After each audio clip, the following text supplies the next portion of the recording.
play. You said that you'd never been, but all the things that you've seen slowly fade away. So I start a revolution from my bed, 'cause you said the brains I had went to my head. Step outside, summertime's in bloom. I stand up beside the fireplace, take that look from off your face. You ain't ever gonna burn my heart out.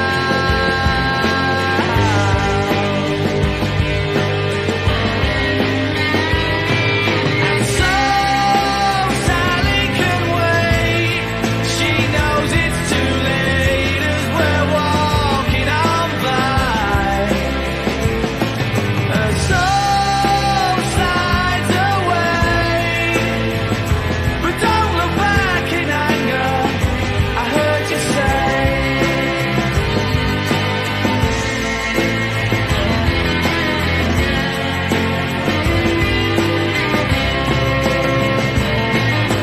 Take me to the place where you go, where nobody knows if it's not ordained. But please don't put your life in the hands of a rock and roll band. We'll throw it all away. I'm gonna start a revolution from my bed, 'cause you said the brains.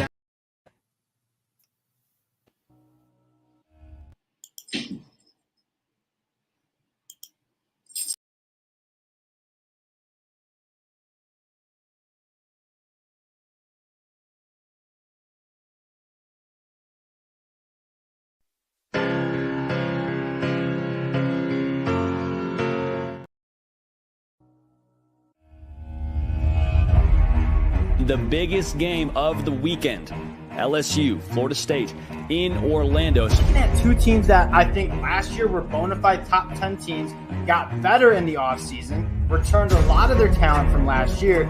With these two quarterbacks and these two programs who will be preseason top 10, this is the biggest season opener LSU will have played since 2011.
Okay, we're having a little issue here with StreamYard right now, but we're here. We're live here tonight here on the SportsTalk with Chris Heidel Aug, getting ready for this big weekend of college football here on the here on the slate. It's finally week 1, and everybody's going to get ready for some big time knocking each other out, this weekend. So we're the music we heard in the beginning of the show, folks, here on the Sports Talk with Chris Heidel was Oasis. Because on this day in back in I think it was like around 2000 or something like that, they quit. So Oasis had some great songs. They were almost the next coming of the Beatles if they didn't fight all the time. So so that was the song of the from Oasis. I remember my brother playing that in 1996 in the upstairs in the upstairs in the bedroom all the time, listening, just jamming our way to it. So Adam, and Matt, what do you think about this? Finally, this week is finally here after how many months of talking about it? Yeah, it's called It's Nice. All I can say is, folks, if you love Florida State here, like Chris and I do, then we got a stacked show for you because we've got some incredible stars from the past to Tallahassee. Yes. Plus, at 8:35, we're going to be joined by a gentleman who Chris and I talked to at the ACC kickoff.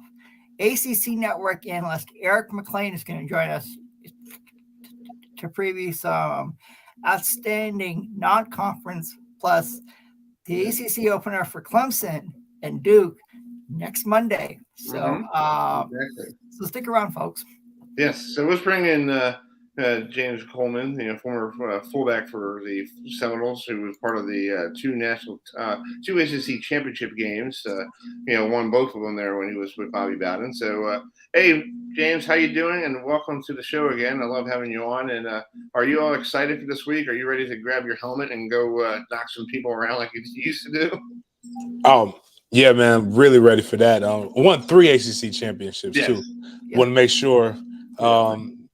Championships are hard to come by, man. Especially we ain't had that many of them lately. But yeah, man, I'm really enjoying the energy and what they got going on down there. Great. Last year was a great year. I told a lot of people that was going to happen. A lot of people thought I was crazy, but I told them I don't go around just saying people are good just because they're my alma mater.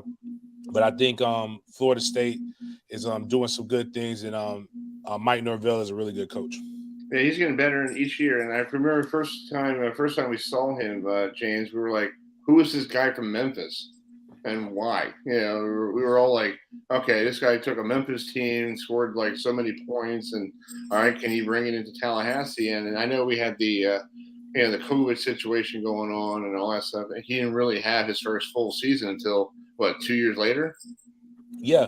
And, I don't buy into the whole, a lot of people say year 0 because of COVID, but but when you really start unpacking everything of what Mike Norvell is and his story, this is his eighth year in coaching as a head coach. Mm-hmm. That's he got the job as a young, not just young in age, because Mike Norvell is I think 2 years older than me. So he's 42. But he was a young in age as well as a young coach. So he's coming from Memphis with 4 years of experience to one of the premier Power 5 level jobs.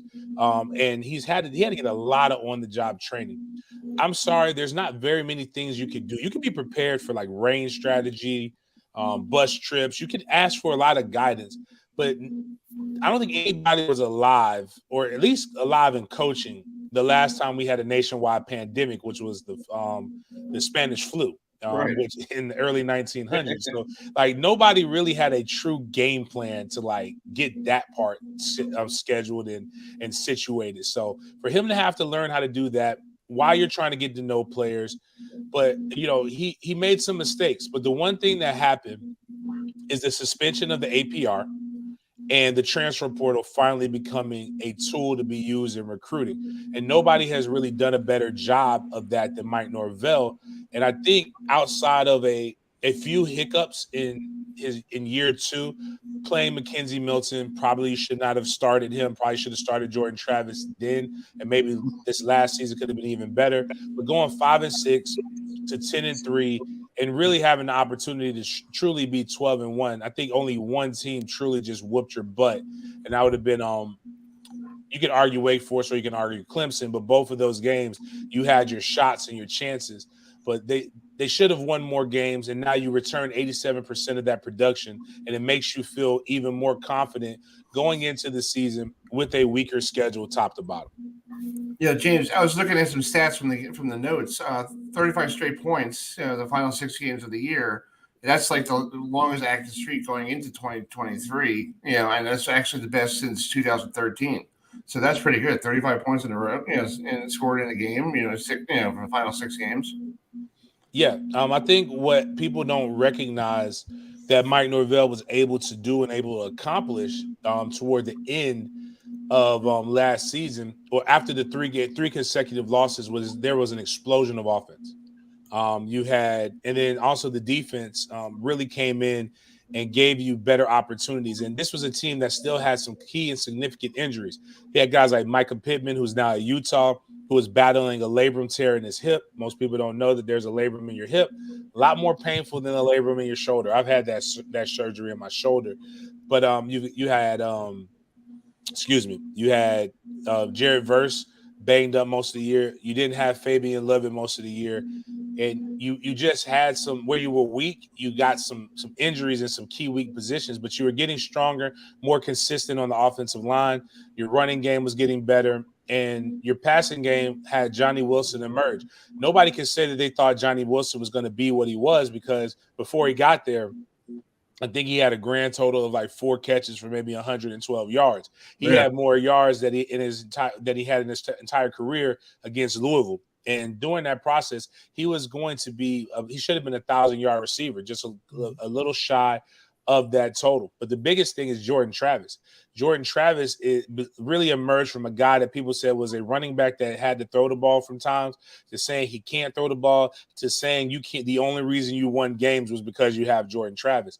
And I remember Kenny Dillingham telling me, and I thought he was crazy, but he told me this back in 2021, right before Florida State beat the University of Miami.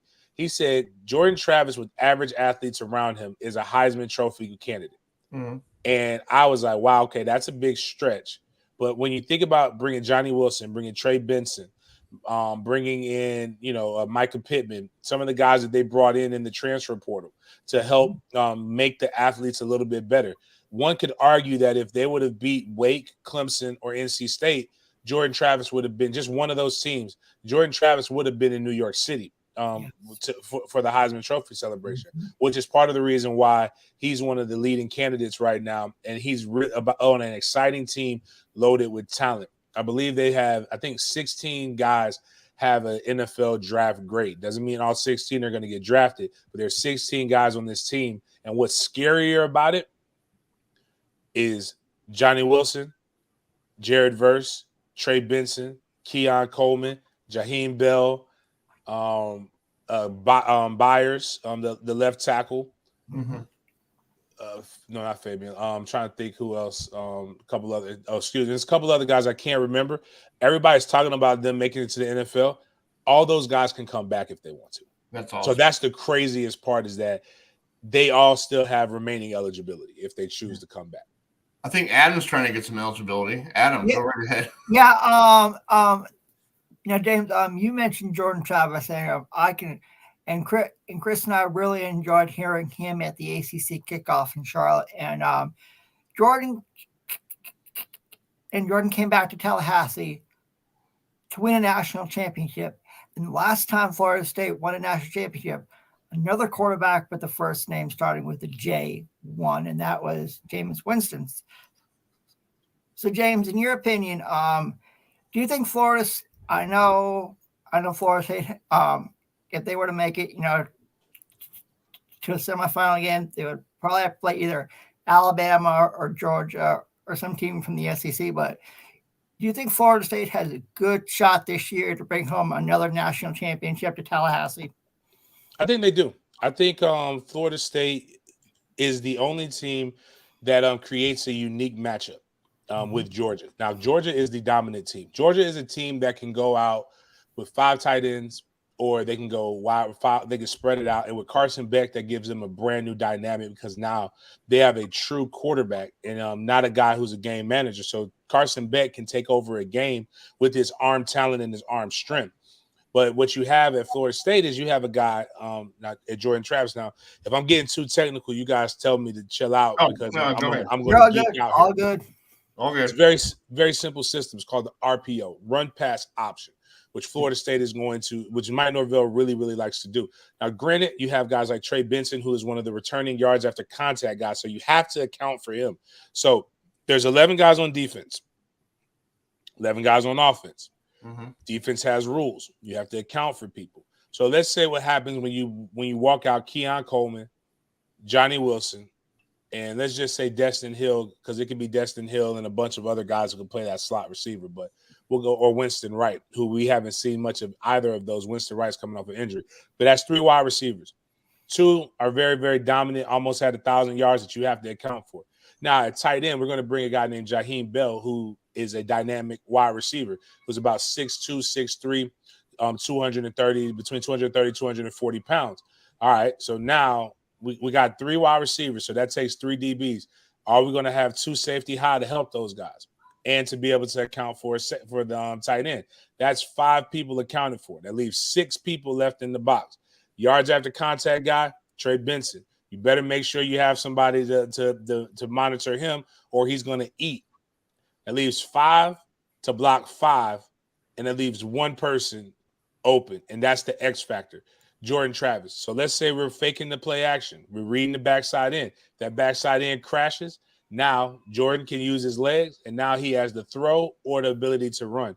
It's so many things just in that simplistic scenario that you have to hope and bank on Jordan Travis being rattled, which we saw last year did not happen. He's very poised. He's an older kid right now. He's about 23 years old. He's seen a lot of stuff, played more and more football, and is getting more and more confident each week, and has played in some very big games. Notre Dame against Brian Kelly, Kickoff Classic. LSU last year in the NOLA, Kickoff Classic, and now coming in to Orlando, starting off the season. Florida State is in a situation where if they can go 3-1 or 4-0 in the month of September, the world would be their oyster. They would basically be the darlings of college football, and now they'll have a new challenge. The new challenge will what can you do when there's expectations had upon you? Yeah, that's true. Man, you have a question for James real quick before we wrap it up? Go ahead. Yeah. So, what did you think? Well, first of all, last year's game was absolutely phenomenal with the finish, the way it ended. So, do you think that that the game is going to live to that hype again? I think, again, like I was saying before, Mike Norvell's a young coach. So how do you play with a lead in a big time game? You want to try to sit on the ball, play time of possession. You play prevent defense. And there's a saying in football, prevent defense only does one thing, prevents you from winning. I've been on a lot of LSU spaces, and there's a lot of rose-colored glasses memories of that game. That game was not a game until 5 minutes left into the game. 5 minutes left. Florida State dominated, imposed their will, and did a lot of things, and had Florida State not fumbled the ball on the 1 yard line. Florida State wins that game impressively. They go up 3 scores. And I think they got a little too cute. It was second down. You just scored on fullback dive. I would have probably done that and take some more time off the clock. Florida State did win time of possession, and LSU ended up getting more yards, but that was really within the last 5 minutes, and that's when the defensive coordinator, Adam Fuller, decided, hey, we got to play prevent. We've got 5 minutes. Let's just try to make a stop. And to the credit of Jaden Daniels, he's a guy who benefits a little bit more when you give him a solid pocket, and he's able to throw the ball, and he was able to extend some plays and do his thing. And then, like I said, Fabian Lovett got hurt in that game, so he wasn't able to dominate and impose his will as he had been doing earlier. He got hurt at that point. And then LSU's defense got a good stop on Florida State, playing conservative, again, trying to get time of possession out the way. And then next thing you know, they come down, and I think people remember the field goal block, but that's this saying in football also called ball don't lie. So that game should have been over, and we should have never fumbled that ball, and the ball didn't lie. And a young man came in and got a good block, made a good play. So I think it would be an exciting game. Nonetheless, I'd be a homer if I say we would blow them out. But I do think LSU presents some complications that will be unique to FSU, seeing as they are the reigning SEC West champions, and they have and I don't respect the SEC. I respect Georgia, and I respect the best conference in football, which is the SEC West, not the SEC East. The SEC West is the best conference in football. But to come out of that battle tested and hardened, I think a lot can be said. But when you think about the losses, they lost to Florida State, they lost to Tennessee, they lost to Texas A&M, lost to Georgia, but you did beat Alabama, so there's a lot that can be said with it. Exactly. Well, James, thanks so much for coming on tonight. We love having you on. We know it's football season when we get you on the first game of the year when Florida State takes on somebody. Who are we playing next year in the kickoff classic? Is there anybody normal next year, or are we playing somebody great? I mean, I hope it's like Alabama or Georgia, maybe. I think we go. Well, we play Notre Dame again. I don't know when, but I'm pretty sure Notre Dame's on the schedule again. We don't play Alabama or Georgia, I believe, until 26 is when we do that. But I think that game will be off the contract. Will be off the schedule. Oh, my bad. I know exactly where we go. We open up with Georgia Tech in Dublin, Ireland. Oh, that's right. Yes. That's right. We got to go. Are you heading over there? Are you going to head on over to Ireland? I will be. I've been told that you're not that kilts are Scottish and not that, but I'm still going to wear a kilt because it's Celtic culture. I'll have a Florida State kilt, and we'll be throwing a badass tailgate over there as well. That's awesome. Nice. All right, sir. Thank you so much for coming on, and we'll talk to you soon, okay? All right, man. No doubt. All right, man. See you. All right, that's big game. James Coleman, former fullback of Florida State. We're a little behind here. Let's bring in the wide receiver of Towson Tigers. The Tigers are going to go into College Park this weekend, Matt and Adam, to take on the Terrapins. And Kentel James is joining us here on the show. Let's bring him in. He came from Norfolk State, but he's been at Towson for the last couple of years. So, hey, Kentel, thank you so much for coming on tonight. How's everything going, and how's practice? Everything's been going good. We just finished up fall camp last week. You can just call me DK. DK? That works for me. Okay, cool. Yeah. So just talk about this big game coming up this weekend. You guys are going down to College Park to take on a state school in Maryland, who basically a pretty good team in the Big Ten, and you got a brand new coach and all stuff. So what is the feeling like around the campus? Like, can you pull up this major upset if you can? With us, we just going in. We got, like you said, we got a new coach and new staff, new everything. So we just buying into this new culture. We just going in there and play hard to the whistle, full speed. And just, hey, whatever happens, happens. Adam, you have a question? Go ahead. Now, we've talked with your coach a couple times on here on the show, and we said that the CAA is the best. We've compared it to the SEC when it comes to conferences in the FCS. So, would you agree that the CAA is the best conference in FCS competition right now? I would agree with that. I would say, believe so. Yeah, we up there. Top 2, top 3. Last season we put about 4 or 5 teams into the playoffs. So we gonna CAA gonna put out some competitive teams every year. We're gonna come out and play hard. That's cool.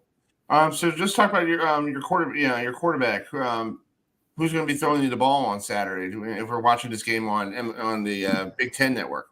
So Saturday at quarterback, we got a few different good quarterbacks. We got Scott Smith, Nathan Kent, Zach Jackson, Jack Pellicati, a freshman. They all good guys. They all been coming in, working hard, rotating in camp. So, this Saturday, I guess that'll be the day we find out who'll be throwing us the ball. Yeah. I was reading your bio. You came from Norfolk State. So what was it like playing in the MEAC according to the CAA? Because they're both one's different, apples and oranges, but it could be, what did you learn down there in Norfolk?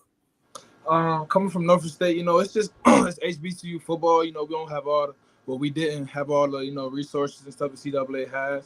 But I would say the football is not too different, but it is a slight difference, just a little faster. Little guys a little bigger with size and trenches, stuff like that. Game speed. A lot of athletes all around CAA. you got a lot of athletes in the MEAC, but in the CAA, you got a lot more athletes with the technique instead of, just athletes. Yeah. Matt, you got a question for DK? Matt? Yes. Can you guys hear me? Yeah, I can hear you. Go ahead. Okay. Yeah. So what are you guys going to have to do in order to pull off a big victory against Maryland? So Saturday, for us to pull off a big victory, we just gonna have to come in, stay down, and execute our game plan from what the coach is drawing up. Just stay true to our details, come out, just stay true, really not get outside our gameplay. Our gameplay ties in football, and I feel like we got a good chance. Yeah, it seems pretty cool. And what will you have to do? Go ahead. And defensively, what will your defense have to do in order to stop Maryland and its offense? I can't speak too much on that side of the ball, but I know, we got a lot of athletes on this side of the ball, on the defensive side of the ball, who are gonna match up with some of those athletes over there. I know they got some good guys over there on College Park, but we got some athletes over here on our defense side of the ball too. So we're gonna step up to the plate, accept the challenge. We're not backing down. Yeah. DK, you're a good wide receiver. Who did you grow up watching as a kid growing up? Did you watch anybody? Did you always want to be a wide receiver? Did you always want to be a different side of the football? How did you become a wide receiver? Honestly, I started off playing running back my whole life, really, in the youth, and then once I got to like 6th grade, I just felt like the best chance I had to make the team was wide receiver. So I just went to wide receiver in 6th grade and just stuck ever since then. Growing up, I watched a lot of Chad Ochocinco, Martin Harrison, those guys. I was big on those guys. I was playing receiver early, so I was big watching those guys growing up. Then now, just little guys like Devontae Adams, Stephon Diggs, some of those guys. That's cool. Well, DK, thank you so much for coming on tonight, and good luck this week with practice, and get everybody ready to go. And hopefully, you guys do really well and make Towson University proud of you guys. Yes, sir. I appreciate you guys having me on. All right, man. Talk to you soon. Okay. I appreciate it. All right, that's DK James, who is the wide receiver at Towson University. Towson taking on Maryland this Saturday afternoon at 3:30, live on the BTN network. Where did Matt go? I have no clue. I will say that we did have football this past Saturday, folks. We had we have to say congratulations to Jacksonville State. We had they won against UTEP, their first ever win in FBS competition. We've had the voice of the Jacksonville State Gamecocks on last week. So congratulations, to Coach Rich Rodriguez, and the entire Jacksonville State. And then we have the big game. And the Notre Dame slaughtered Navy. Yeah. Tyree put it on the deck, jumped right back on it. Prior to that, it was Rico Flores, the freshman from the West Coast. Navy gets destroyed 42-13, and a big win for Coach Freeman there, Adam. Just basically annihilating them over there in Ireland. So basically, I was waiting for Matt to come back on because I know he wants to talk about his Irish all day yesterday. And I do have a special meter that I want to show you when he comes on. So, sure. Okay, ready? Yeah. There you go. There you go. Yeah, and did you like that? Yeah. Our program department came up with that over the weekend. Yeah. I will say that congratulations to Vanderbilt for beating Hawaii. USC took down San Jose State. Their final. It was Caleb Williams had a sensational game. So could he become the first player since Archie Griffin? You didn't go to back-to-back Heisman's. We got a long way to go. Yeah, we do have a long way to go. So. We do have coming up tonight on the show. We got Dexter Carter joining us at 8:05. At 8:20, Jace LeCune, who is hope I'm saying his name right. He is from Gridirons Football, but he's also the LSU beat writer. So we'll talk a little LSU football and get him ready for. We'll see the other side of the football. We really don't want to see the other side of the football, but we have to be equal on both sides. And then 8:35, our good friend Eric McLean will join us from the ESPN and ACC analyst, who he will be down in basically in Durham, North Carolina on Monday, getting ready for that big game between Clemson and Duke. But we'll talk about the other two neutral site games in the ACC. And around 8:48, Larry Scott, a former Miami Hurricane interim coach who has been at Howard for the last couple of years, Howard University Bison, and coming back after winning the MEAC last year. So he'll be joining us around 8:48. And then at 9:05, one of the former Florida State tight ends, Melvin Percival, will be joining us at 9:05. And then we have that special guest joining us at 9:15, Dylan Gibbon, who is the last year's winner of the Warfel Award. Plus, he actually former Notre Dame player, so he knows Brian Kelly really, really well. Mm-hmm. So we'll talk to him on the phone for 5 to 7 minutes about what he thinks about this year's game against Florida State against LSU in O-Town. And then around 9:35, we'll finish up with former Florida State Senator Kevin Long will be joining us. We'll give his point of view, what's going on, his side of things for this weekend's games. So big, heavy Florida State thing. And next week here on the show, we got to do a little promo here. This guy's going to be on next week. Todd Blackledge, that's right. Will be joining us. Todd Blackledge will be joining us next week. He'll be doing this weekend up in State College, West Virginia, and Penn State going at it for the first time since I think West Virginia hasn't been to State College for football since 1960. So that's going to be very interesting. But we'll talk to him next week on the program. So that's going to be very interesting. Sad note, speaking of Notre Dame, the voice of Notre Dame passed away. Yeah, Tony Roberts. Yeah, Tony Roberts, who I didn't even know he was the voice of, and he's also was the voice of Navy football too. Yeah, but he's well known for Notre Dame, and here's a little clip of his achievements from the folks from Westwood One. Handoff, pick it up to the side, at the 25, get to the 30, to the 35, to the 40, to the 45, to the 50. He may go all the way. He's going to win the race. He's at the 20, the 10, touchdown Notre Dame. Pinkett, 76 yards. High spiral, drifting back round to the 34, to the 35, cuts up field, gets to the 40, 45, he is the 50, down to the 40, 35, 30, one man to beat, down to the 20, 15, 10, 5, touchdown again, Timmy Brown. 66-yard return for Tim Brown. My, oh, my, oh, my. This field down around the 5-yard line. The kick will come down, and Gabe will take it. Takes it at the 12, 15, 20, 25. He's at the 30. Afterburners are on. He's going 40, 45, 50. Down the sideline at the 35. A race to the goal line at the 10, the 5. A touchdown. Irish. 88 yards. Flank to the right is Reggie Brooks. One running back, Jerome Bettis. Back to throw. Over the middle, past the Bettis. Touchdown, Notre Dame.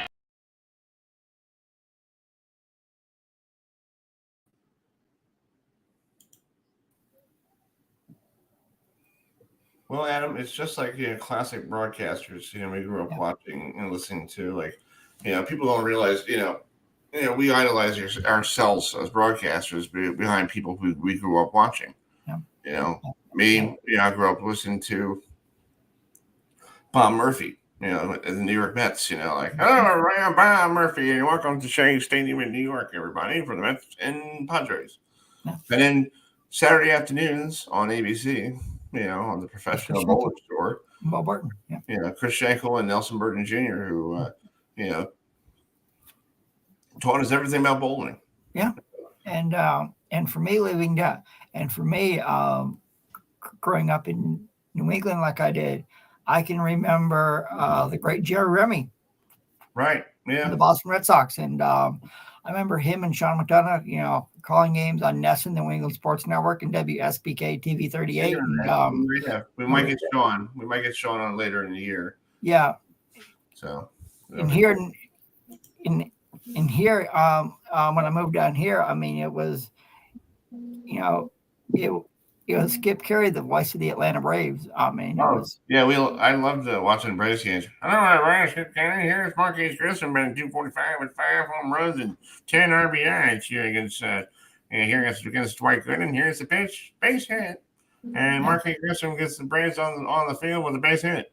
It was Skip Carey. Yeah, I used to listen to these voices, like listen to games on radio and TV, and used to just and just mimic them. It was funny. Like I do Bob Murphy. Hello, everybody, I'm Bob Murphy, and welcome to Shea Stadium in New York. And I mean, I can remember it was Skip Carey and Pete Van Wieren on the Superstation. Yes, the Superstation. WTBS. It was TBS. And it's funny. They always had games at 7:05 or 8:05 on TBS. Yeah, it was they did. I remember those days. It wasn't like 7. Like the Mets have the games up in City Field at 7:10. It's always 7:10 the home games, and I remember 7 o'clock on the Superstation. Yeah. 7 o'clock on the Superstation. It was. I don't know why it's 7:10 at City Field since Shea Stadium's been gone, but I think because to do with the airplanes. I think so. I think the airplanes and the flight patterns, they try to get because of LaGuardia. Yeah. Oh my God! Sometimes it's been noise. You can hear the planes going over during the game. Oh, I believe it, Chris. I mean, I believe it, Chris. We were talking about the Irish knocking off Navy, and I would like to give you 15 seconds to talk about what your big win. So, are you ready? Oh, I'm ready. It might last a little more than 15 seconds, but I'll go right ahead. So, ready? Let's go. Yeah. Okay, so what an incredible debut. Sam Hartman, ties up. No. Sam Hartman ties the record for the most touchdowns thrown in his debut as an Irish quarterback, which is 4. And Ron Powell did it as well. So, I mean, you know what? The offense, the defense was really clicking on all cylinders. I mean, you know what? It's really that's strike 2. So, but it was just incredible, to see them play.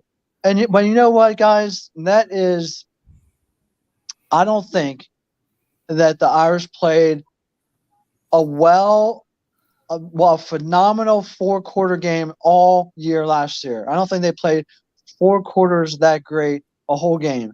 I mean, they played the whole game, lights out. There was never a doubt that they were going to win that game, especially when they went up 14-0. They were in full control of that game, offensively, defensively, and so they just have to keep on rolling like that. And so if they keep on rolling like that, like what I told Chris yesterday, they will go undefeated into South Bend with playing against Ohio State, and that would be one heck of a game. Both teams undefeated. Ohio State coming into South Bend, and that's cool. Yeah, I think it'll be. We'll see that. That game's what end of September? Yeah, September 23rd. Yeah, so we'll see. Next week. This coming Saturday, Notre Dame's home taking on Tennessee State University, the first black college. College going to Notre Dame for the first time, and that's pretty cool. And then the following week, you guys take on the Chippewas of Central Michigan? Yes. No, it's North Carolina State, and then after that, it's just the Chippewas. Okay, I got them all reversed. Yeah. But I mean, the Irish should handle Tennessee State.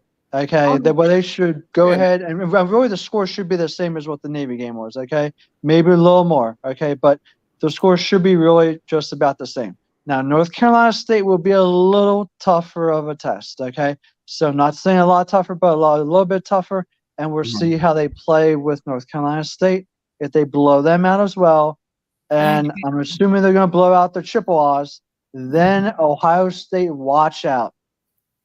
Yes, exactly. We'll see. It'll be great, and that could be probably a ESPN game day.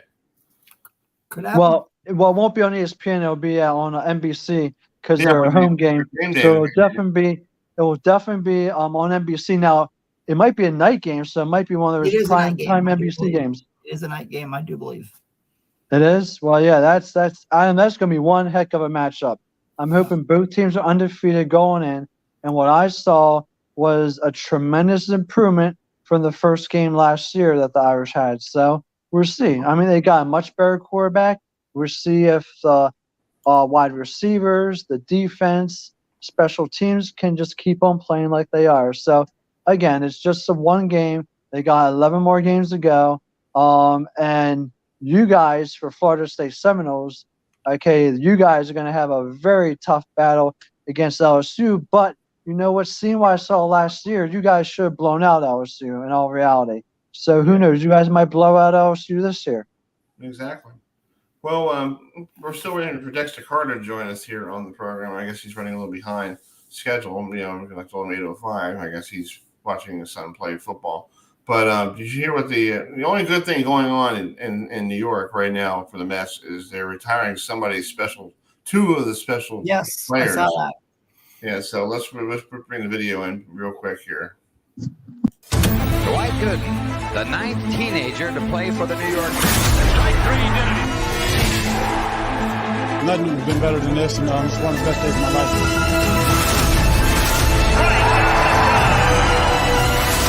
He led the majors in strikeouts and broke all major league rookie strikeout records. Number 16, Dwight Gooden.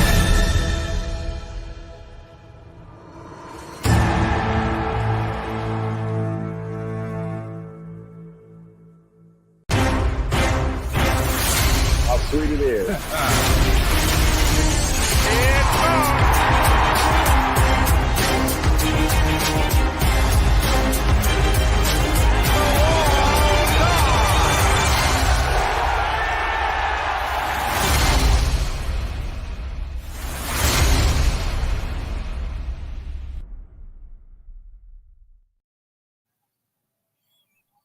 It's great to have those two immortalized up there in City Field. But I do need to start a campaign here tonight, here on the program. Without, I know we got, Dwight Gooden and Darryl Strawberry getting their number retired, and Keith Fernandez got it retired last year. But he wouldn't have won the World Series without somebody we know. And you probably know who I'm talking about. Gary Carter. Yes. Can you please, Mets, if you're listening to this broadcast, retire his stinking number? Thank you. Okay. He deserves to be retired as a Met. Okay. Thank yes, you. He is a Montreal Expo, but he did bring us a World Series title. Yeah. And without him, the young pitching staff wouldn't be what the pitching staff was. Yep. And the pitching and the offense wouldn't be, him driving in runs without, Gary Carter. And I'm not being a homer because I idolized Gary Carter since I was a child, but he's the man. Yes. Yeah. Yes. Yeah. Oh yeah, he was. I mean, he really lifted the Mets to that World Series. Yeah, he did. He did. He took them to the promised land, because before that, they were the laughing stock of baseball. If you talk to Lenny Dykstra was like, yeah, it was so terrible. When I first got there, it was like, what is this place? Mm-hmm. Yeah, because it was like nobody there. It was just completely nothing. And I feel like, and then he came along. Luckily the Expos were smart enough to, they were stupid to trade their superstar, but if they needed money to fix something at that, and I knew that and that really ruined the Expos franchise, getting rid of him, and then a couple years later, the Hawk going to Chicago.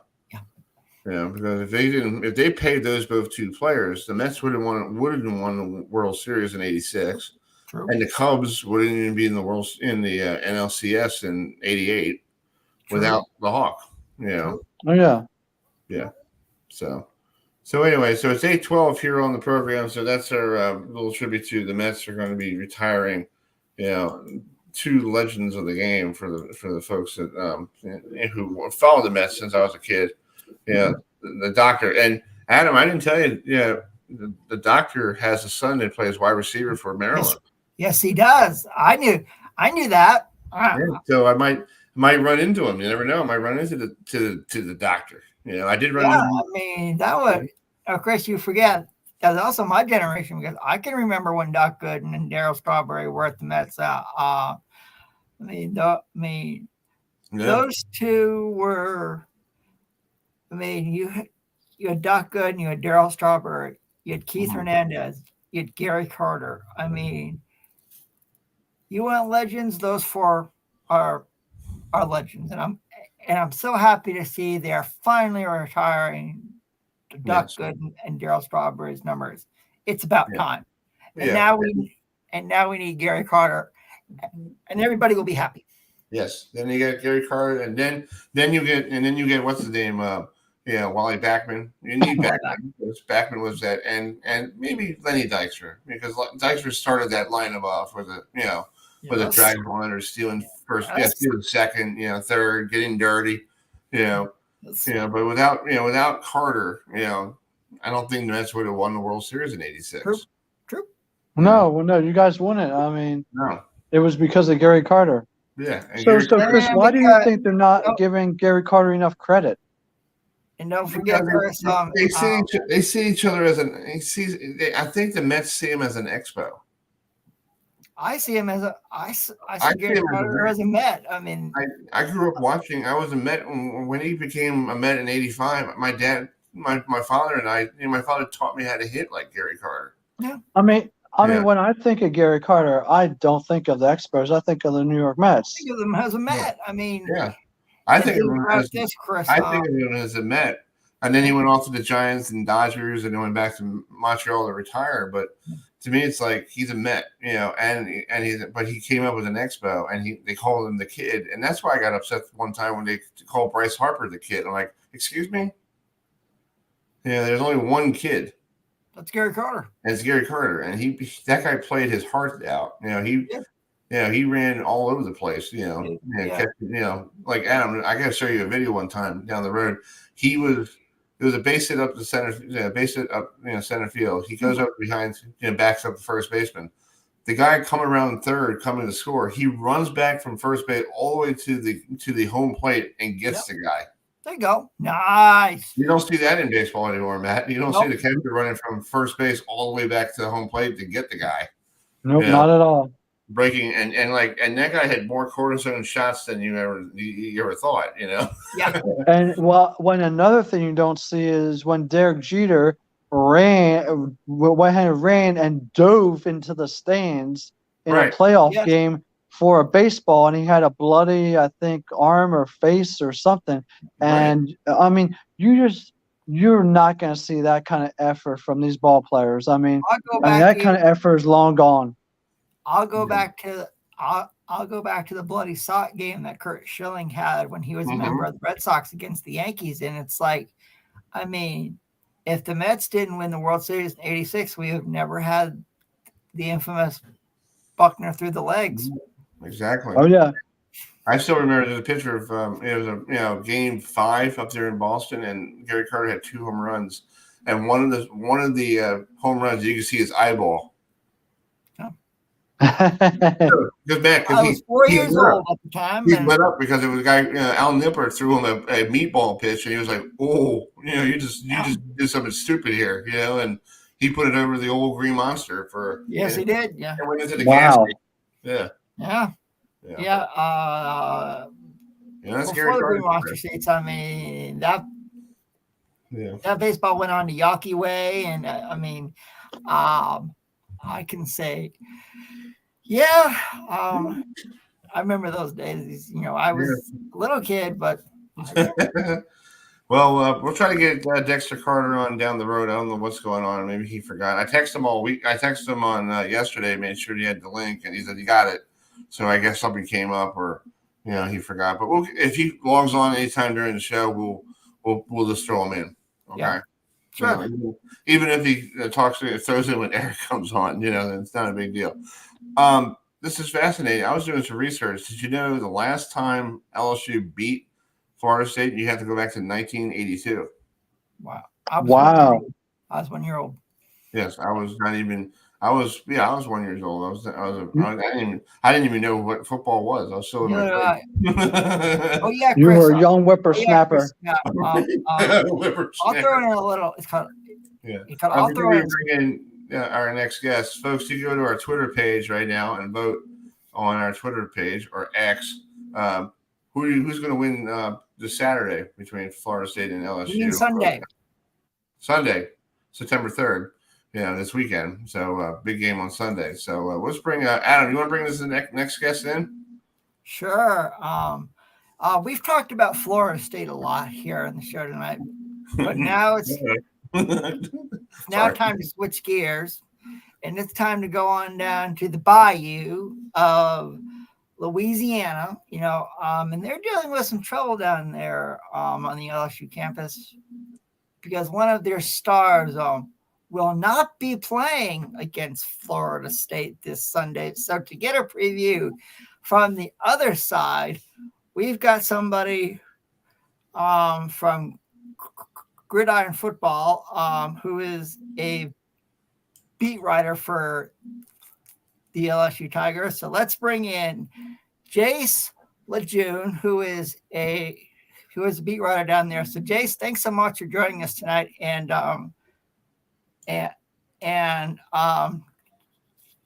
talk to us about the suspended linebacker that LSU. Microphone? You want a microphone? All right, I don't know. He's probably having problems with the. He's saying that he can't hear us. He can't. Tell him to log back in. Let me right in. But if he can't hear us, then how he's going to? Well, he's not going to be able to hear that. Oh, I'm putting it on the page here. Log back in. Yeah, log back in, Jace. Yeah, it's probably because you got that storm down there in Florida that's wrecking everything. Yeah. Yeah, but hopefully he will he'll fix that technical difficulty there. But so that's for next week. We'll just do our little program reminder, waiting for our guest to join us next Tuesday night here on the program. We're going to promote the heck out of this sucker, like we did with Eric. Our good friend Todd Blackridge will be joining us next week by phone. We'll be on Tuesday night, September 5th, because we're going to labor on Monday. Yeah, because it's Clemson, Duke, and Wallace Wade Stadium in Durham. Yes, we're going to labor. Chris, when your Seminoles beat LSU, are all three of us going to take an extended vacation? Yeah. No, we're gonna do is on Tuesday night. We're going to try to bring in the people that we know from Florida State, our voice of the Seminoles. We'll see if we get Jeff on, Jeff Cohan, coach, to join us, or whoever's from Florida State to join us to talk, break down the game. We can bring in Danielle. We can bring Danielle back in. If she's not swept away by the storm. Yeah. Hopefully the hurricane stays away from Tallahassee. But I guess that's the only punch the hurricane's going to have this year. Yeah. Oh man, Chris. Oh. Hey, I got to use that. It was pretty funny, right? Yeah. Oh wow. Pretty corny, huh? So, yeah. So Jay, I don't know what's going on with him. Maybe he's having problems with his internet. But yeah, it's There you go. But last time I heard last night, the hurricane might hit in the Tallahassee area. All right, let's see. Can you hear us? Yeah, I can hear y'all now, guys. I'm sorry about that. Thanks, Jace. Thank you. Hey, blame that hurricane is the problem. That's all that stuff because everybody's on that, trying to make sure their loved ones are okay. And, Jim Cantor is probably on there trying to text people, and tell them to get off the Weather Channel. But anyway, so let's talk about this big game coming up on Sunday night in Orlando. Hopefully there is a game because you don't know about the path of the storm. We don't know if it's going to stay towards the Tallahassee area or it can move a little bit to the right, a little bit to the left. You don't know. But if this game is played, it's going to be a very good game, and it's probably going to be pro Florida State crowd because it's basically Florida State. Basically, it's almost like a home game. Yeah, I mean, pretty much. And really going back and watching that game last year in the Superdome, I mean, really the crowd from Florida State, I mean, it was really 50-50. I mean, even in the Superdome. I mean, I could really hear a lot of Seminole chants, and really, it really was a neutral crowd, I would say. And that was even in LSU's backyard in the Superdome. So having it at Florida State, I know that there's going to be a lot of Seminole fans, especially, there's a lot of noise for a long time, a lot of positive noise with it being a top 10 team, especially.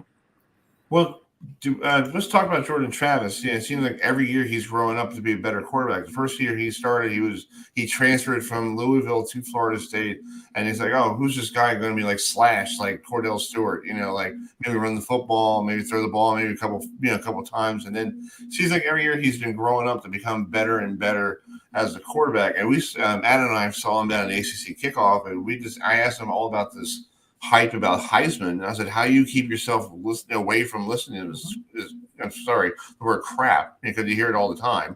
You probably go to the supermarket and go, you got to hear it all the time. And, how do you keep yourself from not going completely nuts? And he goes, I just tune it out and I'm just being myself. And, I was like, yeah, that's great. After a while, that gets you, and you see the pressure. And you see that last year with Daniels, they gave him they still give him the hype for the Heisman this year. But last year he was coming in as a transfer, taking over a Brian Kelly offense that was pretty much not a offense we saw a lot at Notre Dame. Yeah, it really took a while. I mean, at the beginning of the year, you go back at the Florida State game last year, it was just like, all right, new quarterback, new offensive lineman, receivers. All right, go ahead, see what you got. I mean, really, LSU did really go into that game really blindfolded, really a lot, because they were trying to figure out who it was. You can tell during practice, being there every day in practice, they were scrambling to see who the quarterback was. And you can recall last year, it really came down to the last week who the quarterback was going to be, because you had Jan Daniels, you had Garrett Nussmeier, and you had Walker Howard coming in. Everybody, Miles Brennan, was the veteran of the group, and he retired, a couple weeks before the season started. So you never know who he really had at the quarterback position. And Jaden, he just used his legs to really help him get him by in the Florida State game, not really knowing his receivers and not really trusting his offensive line yet, because it was also a brand new offensive line. So it was really a lot of them new early in the year. Really, LSU's defense carried a lot of the way. They started the season 4-2 last year, and it really wasn't because of the offense. It was really because of the defense, and the offense did just enough. And Jane Daniels was making just enough plays, didn't turn the football over, and they were winning football games, even though it was pretty ugly. They didn't even throw for 100 yards against Auburn early in the year. But it was around the Tennessee game, and just talking to Brian Kelly and being around the program, even though it was really a blowout loss to Tennessee, you can really see the strides that Jaden was making in that game. And it was just Tennessee knew who their identity was at that time. And around the Tennessee game, that is when Daniels really took the next step, and it carried over. And he probably played as good of a 3-game stretch as you'll ever see from a quarterback, starting from Florida. And then after that, the Ole Miss game, what he was able to do against Ole Miss, and then obviously about the Alabama game after that. So that 3-game stretch was pretty special, considering he actually outscored really himself in that 3-game period than he did all the previous couple games before that. So it was around that Tennessee game. You can tell Jane was feeling really comfortable with receivers, having more reps with those guys, being around the offensive line. It was a struggle in the early season because they had a bunch of player-only meetings, and you know how that goes. There's a bunch of player-only meetings have to come about. But around that game, that's when Jaden really felt confident in his guys, and you can tell it carried over to the second half of the season. Exactly. Adam, you had a question? Go ahead. Let's talk about LSU from the SEC West, because LSU last year, you talked about they beat Alabama, and we don't know the situation going on with the quarterback in Tuscaloosa this year. So do you think LSU has a shot to win the SEC West for a second consecutive year? I really do. I mean, everybody looks on paper, and really, you look at the quarterback race in the SEC West in general. I mean, you have KJ Jefferson in Arkansas. I mean, you have Will Rogers at Mississippi State, but those aren't teams you usually really think of when it comes to the top of the SEC West. So you're looking around yourself and looking at Alabama and their quarterback situation. If Jaden Daniels was able to be, the number one overall pick, and Bryce Young in entire stadium, and really play up to par with him in his first year, then you figure that LSU would be the favorite going in against Alabama, whoever Alabama's throwing out there at quarterback. Now it is on the road, it is at Alabama, but I know LSU has had some pretty good history, and actually the last couple of years, you can make an argument besides last year that LSU has actually played Alabama better in Tuscaloosa than they've done at home. Entire stadium, so you can really make that argument as well.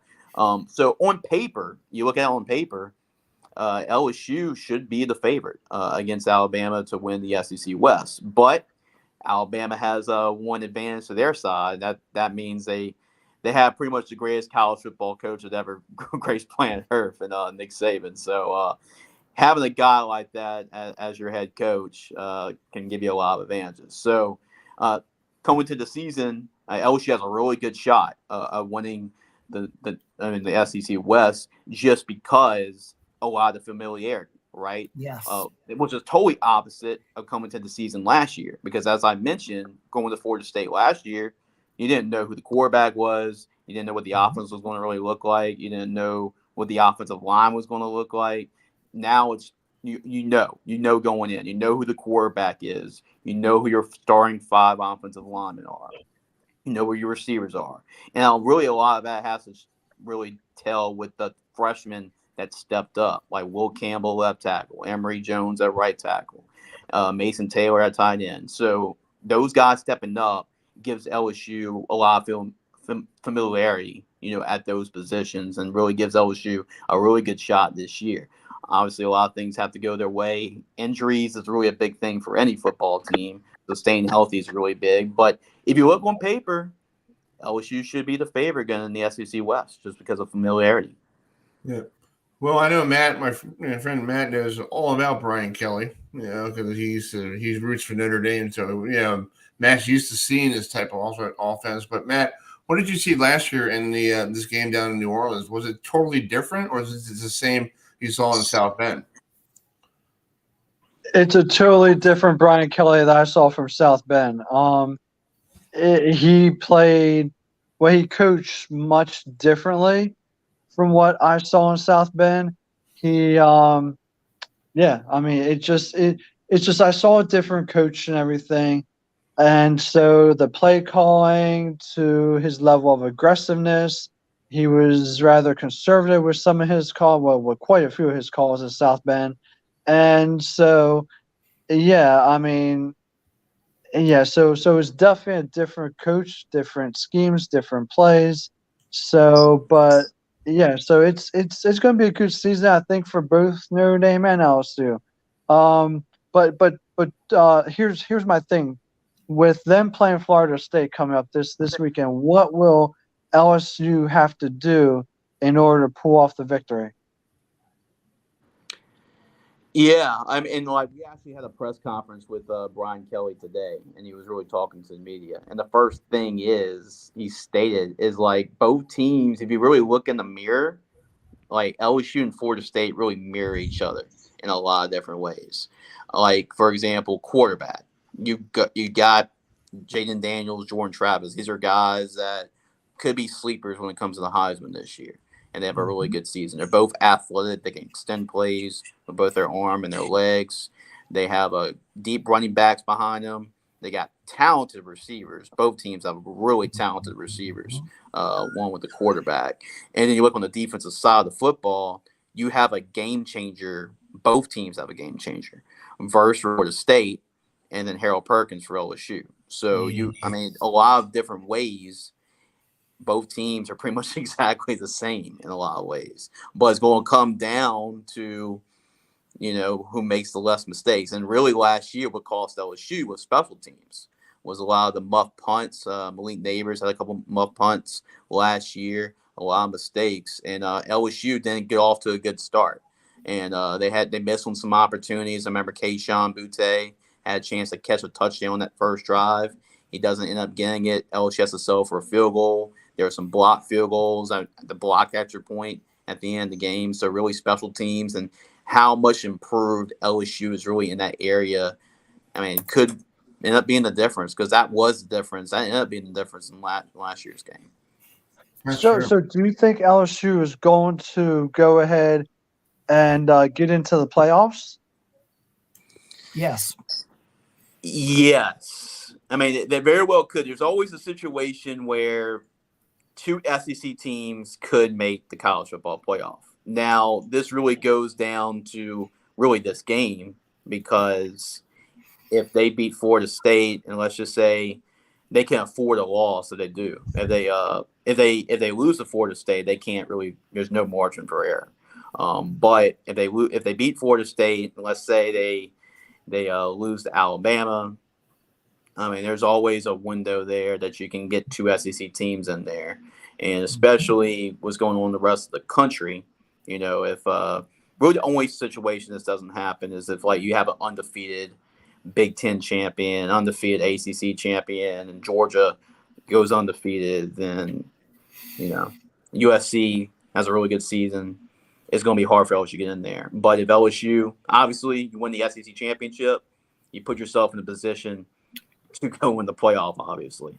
So LSU has the talent to do that. I mean, it's going to be up, before the season. It is really you can really pick them between LSU and Alabama, who one comes out of the West. And, coming out the East, Georgia is a favorite there in the East. So you set up an LSU versus Georgia SEC championship game. It's very likely. This is a team, if last year's team, with their limited amount of depth, they got a little bit more depth this year. They had some breaks along the way, of course, but to win 10 games like they did last year and came out on top of some really close games, that ball bounces their way. I think LSU is a better team than they were last year when they won the West. But if they get some of those lucky breaks, they certainly can contend for a playoff. They're definitely, as far as a sleeper in the college football playoff, they're definitely one. Yeah. Well, Chase, thank you so much for coming on tonight. We got Dexter Carter sitting in the bullpen, so thank you so much thanks for coming on, and we'll keep in touch, and good luck with enjoy the game this weekend. It's going to be great. Football's back. Oh yeah, I'm super excited. I'm sorry about the audio issues at the beginning of it. It's all right. It's all good. I appreciate the invite. Y'all enjoy yourself this Sunday. All right, man. See you soon. Bye. Yes, sir. All right. Thank y'all. Bye. All right. Let's bring in former Florida State great, who you played against LSU back in 1989 and basically had a pretty decent game against him. Dexter Carter joining us. Hey, Dexter, how you doing? Are you there? I see. Hey guys, how you doing, man? Doing good. Thanks for coming back on the program. How are you doing lately? I think with the storm in the area, it's kind of messing up with the internet. Yeah. Uh-oh. There you go. There he is. Hold on 1 second. Okay. Sure. He never gets on the move all the time, so I don't know if you know that. Can y'all hear me now? Yeah, we can hear you. All good, Dexter. You're sounding loud and clear. Can y'all hear me now? Yeah. What do you think about this game this weekend? I know you played against LSU back in 1989. Yeah. So what do you think about this game coming up this weekend?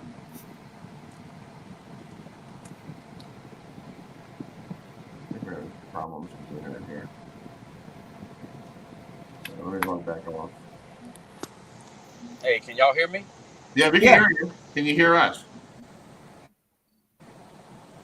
Oh, there might be some audio issues.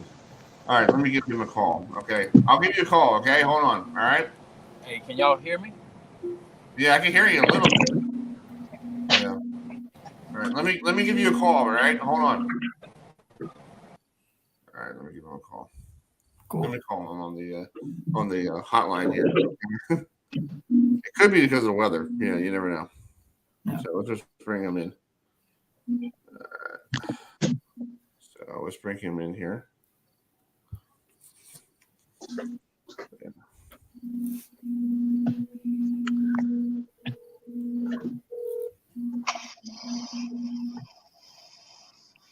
Hey guys. Hey Dexter, it's Chris Heidel, Herb FM Radio. We'll just do it by phone. I guess with that hurricane coming, everything's all messed up these days. Yeah. You know what? Yeah, it must be a connection. I was hearing you fine initially, Yeah. and then I started hearing you. Guys couldn't hear me, so Yeah. I guess I think it's more of a blessing that you don't see this pretty face. So no, trust me, it's far from that. Yeah. So hey, as long as you guys can talk to me and you can hear me, we'll do it this way. That'd be cool. We're gonna so the question we were going to ask you: you played against LSU in 1989 down in Baton Rouge, and you had a decent day. Florida State won that game, and they have a 5-game winning streak against LSU. Do you remember that game, and what did you learn from that game? Oh, one, I remember it very, very vividly, and I don't remember my stats, but I know I had a really nice touchdown, but it was called back for holding, although the holding had nothing to do with the touchdown. But hey, that's another story for another day. But yeah, back then, it was the third year of that 14-year dynasty that Coach Bowden started, where we were ranked preseason, during the season, or postseason 2 or 3 in the country every year. Mm-hmm. So, going into the SEC, was exciting for us because we felt like we were an SEC team, and playing those teams, we had beat Florida's, Auburn's, I don't even know what other SEC team we played, but South Carolina, but nonetheless, we embraced those challenges because, it proved to the country, that we were one of the best teams. And that year we went into Death Valley and proved that as such. And it was exciting because Death Valley, man, they support their, Tigers, and, and to go into that venue and win was just awesome. Yeah, that's true. And were you part of the fight in the year later? The brawl after there was a big fight between LSU and Florida State, like at the end of the game, like one of the late hits. Were you part of that? You talking about in 1990? Yeah, 1990. Were you part of that? No, because my senior year was 89. Okay, so you weren't around for that. But what do you think about that? That fight looked kind of crazy. I was watching the video of it over the weekend. I'm like, geez, and like everybody was just brouhaha at the end of the game. I'm like, it's like weird. Wow, you know what? I forgot they fought. I need to look back at it myself. And so it was in Tallahassee. Yeah, it was in Tallahassee. The only time that LSU went to Tallahassee to play in Florida State, the only time. Wow, did we win that one too? Yeah, we were blowing them out, and I guess I think one of our players hit the quarterback from LSU, late hit, and then also all hell broke loose after that. Yeah. Hey, did I just hear him say one of our players? No, I think we took out one of the LSU players, into the sideline, and I think one of the LSU players pushed one of the Florida State guys, okay. and then started the rumble. That was Wow, yeah. Man, yeah, I missed that. I gotta go back and look at the rumble, in Doak. Yeah, exactly. So yeah, crazy stuff. But that's what rivalry. That's what games are like that. You get heated. And everybody's all getting one team's pounding the other team, and they forget what to do, and they start little fights. That's what happens. Yeah. A little frustration sets in, and hey, one player may have been getting pushed around the entire game, and sometimes it just happens, But at the end of the day, we try to stay away and hope that those things don't happen because it can create an ugly look, on a good program. Exactly. And you had a question for? Yeah. First of all, Dexter, it is an honor talking with you. And your quarterback at the time was Peter Tom Willis, and you also in the backfield was Amp Lee. So, what was it like to have Peter Tom Willis as your quarterback when you played in Tallahassee? You know what? Peter Tom was a good quarterback. We were mostly a prolific passing team. The 49ers that year definitely had a draft of luxury because they had just won back-to-back Super Bowls, and to get me in the first round, it was truly a luxury for them because they didn't need anything specific. But getting back to Peter Tom Willis, Peter threw the ball well, set Florida State records that year, and on our squad, we had Charlie Ward, we had Chris, we had Casey Weldon, we had Brad Johnson, Super Bowl winner. So we had a lot of good quarterbacks on our team, and that was sitting in the wind. And Peter Tom held them all off because he was extremely experienced and waited for his time to start. And he led, that number 2 team in the country, in the AP and UPI. We were number 3, at the end of the season. And, it was largely because of him. And you mentioned Amp. Amp broke onto the scene as a freshman. I had just I had backed Sammy Smith up, if you guys remember him, 6'2", 225, running back, anchor leg on our 4x100 meter relay team with me, Deion Sanders, and three-time Olympian Arthur Blake. Man, I lost my train of thought of where I was going. But anyway, so I backed Sammy Smith up for my first 3 years, played as a true freshman, and finally got my last year. I finally got Sammy out of there, and he went to the Dolphins as a 9th pick overall. And then, boy, I had the whole Amp Lee off. And Amp Lee was a tremendous player, as you guys eventually saw. Didn't really get a chance to show up with the 49ers, because they were ready to give Ricky Waters that opportunity. But Amp went to the Rams and ended up being their offensive MVP of the year. He was just that man. His stop and go was incredible. He wasn't a real fast guy with the 40, but it seemed like you could never catch him from the back. And he had basketball moves, to make people miss. And I don't know if you guys knew this, but Amp actually was offered by a number of teams in basketball, but Dean Smith offered him in basketball. Oh, wow. And he came to Florida State, because they were gonna let him play basketball and football. And he told me something about 2 months ago. I was out in Arizona for 7-on-7 with my 10th grade son for 7-on-7. So I got a chance to, see Amp, and Amp took me to the Phoenix Suns game because, Amp's son plays with the Phoenix Suns. And he played at Vanderbilt, started as a freshman. But anyway, Amp told me, he said, we were on the golf course, and he said, Dexter, he said, you do know that I came there to play basketball and football, which I did know, but I could never figure out, and I didn't know why he didn't play after his freshman year. And he said that Coach Bowden, after his freshman year, after backing me up and actually played, I was hurt for 1 or 2 games. He came in against Auburn on national television and got player of the game. And Coach Bowden realized real quickly he is my dude next year. And he said, Coach Bowden came to him. He said, I know I promised you that you could play basketball and football, but he said, man, you're my guy. He said, I'm going to have you. He said, Dexter, you do know if Coach Bowden wouldn't have told me that, nobody would have ever heard of Charlie Ward on the basketball court. Exactly. And he's right. That's right. Let's bring in Eric McLean. He's from ESPN. I got him on the show here tonight. Let's just bring him in on the phone here. Do you have, hey, Eric, do you have a question for Dexter? Because he's a former Florida State great, and you probably that was a great story about his basketball stuff. Go ahead. Big dog, I want to hear about Charlie Ward, man. Is he one of the greatest, just physical freaks you've ever seen, man, on the football field, or what? Oh, no doubt about it. He he had a good arm, and he was a great baseball player, if y'all didn't already know it.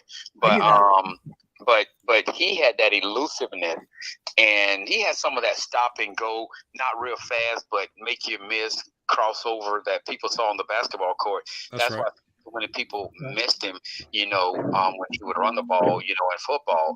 But Charlie was just, sometimes I wonder, man, how did you get your point across to us, your teammates? Because you were so darn quiet, man. But I got a chance. Two things I don't know if people know. my senior year, Charlie's freshman year, he was our starting punter and was kicking the ball 45 plus, in games. I personally thought, although I love Peter Tom Willis, Charlie should have been our starting quarterback because Charlie was a prop 48, so he didn't come his first fall, but that next spring he came over. So he was able to go through our spring football. And back then, in our spring game, Coach Bowden would put, the young quarterbacks against our first team defense. I am telling you, Charlie was killing our first team defense. And we had some dogs on that defense. Yes, you did. We're talking about Leroy Butler. I mean, a lot of good guys.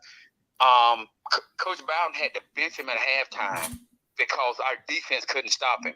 Jeez. And the only reason he didn't start, in my opinion, and I love Peter Tom, I love Casey, and I love Brad, but back then, Coach Bowden, if you were an upperclassman, you had to wait your turn. I mean, you know what I'm saying? If you're an underclassman, you had to wait your turn. So It was Peter Tom's time, and Brad, Casey, and Charlie was, on the totem pole.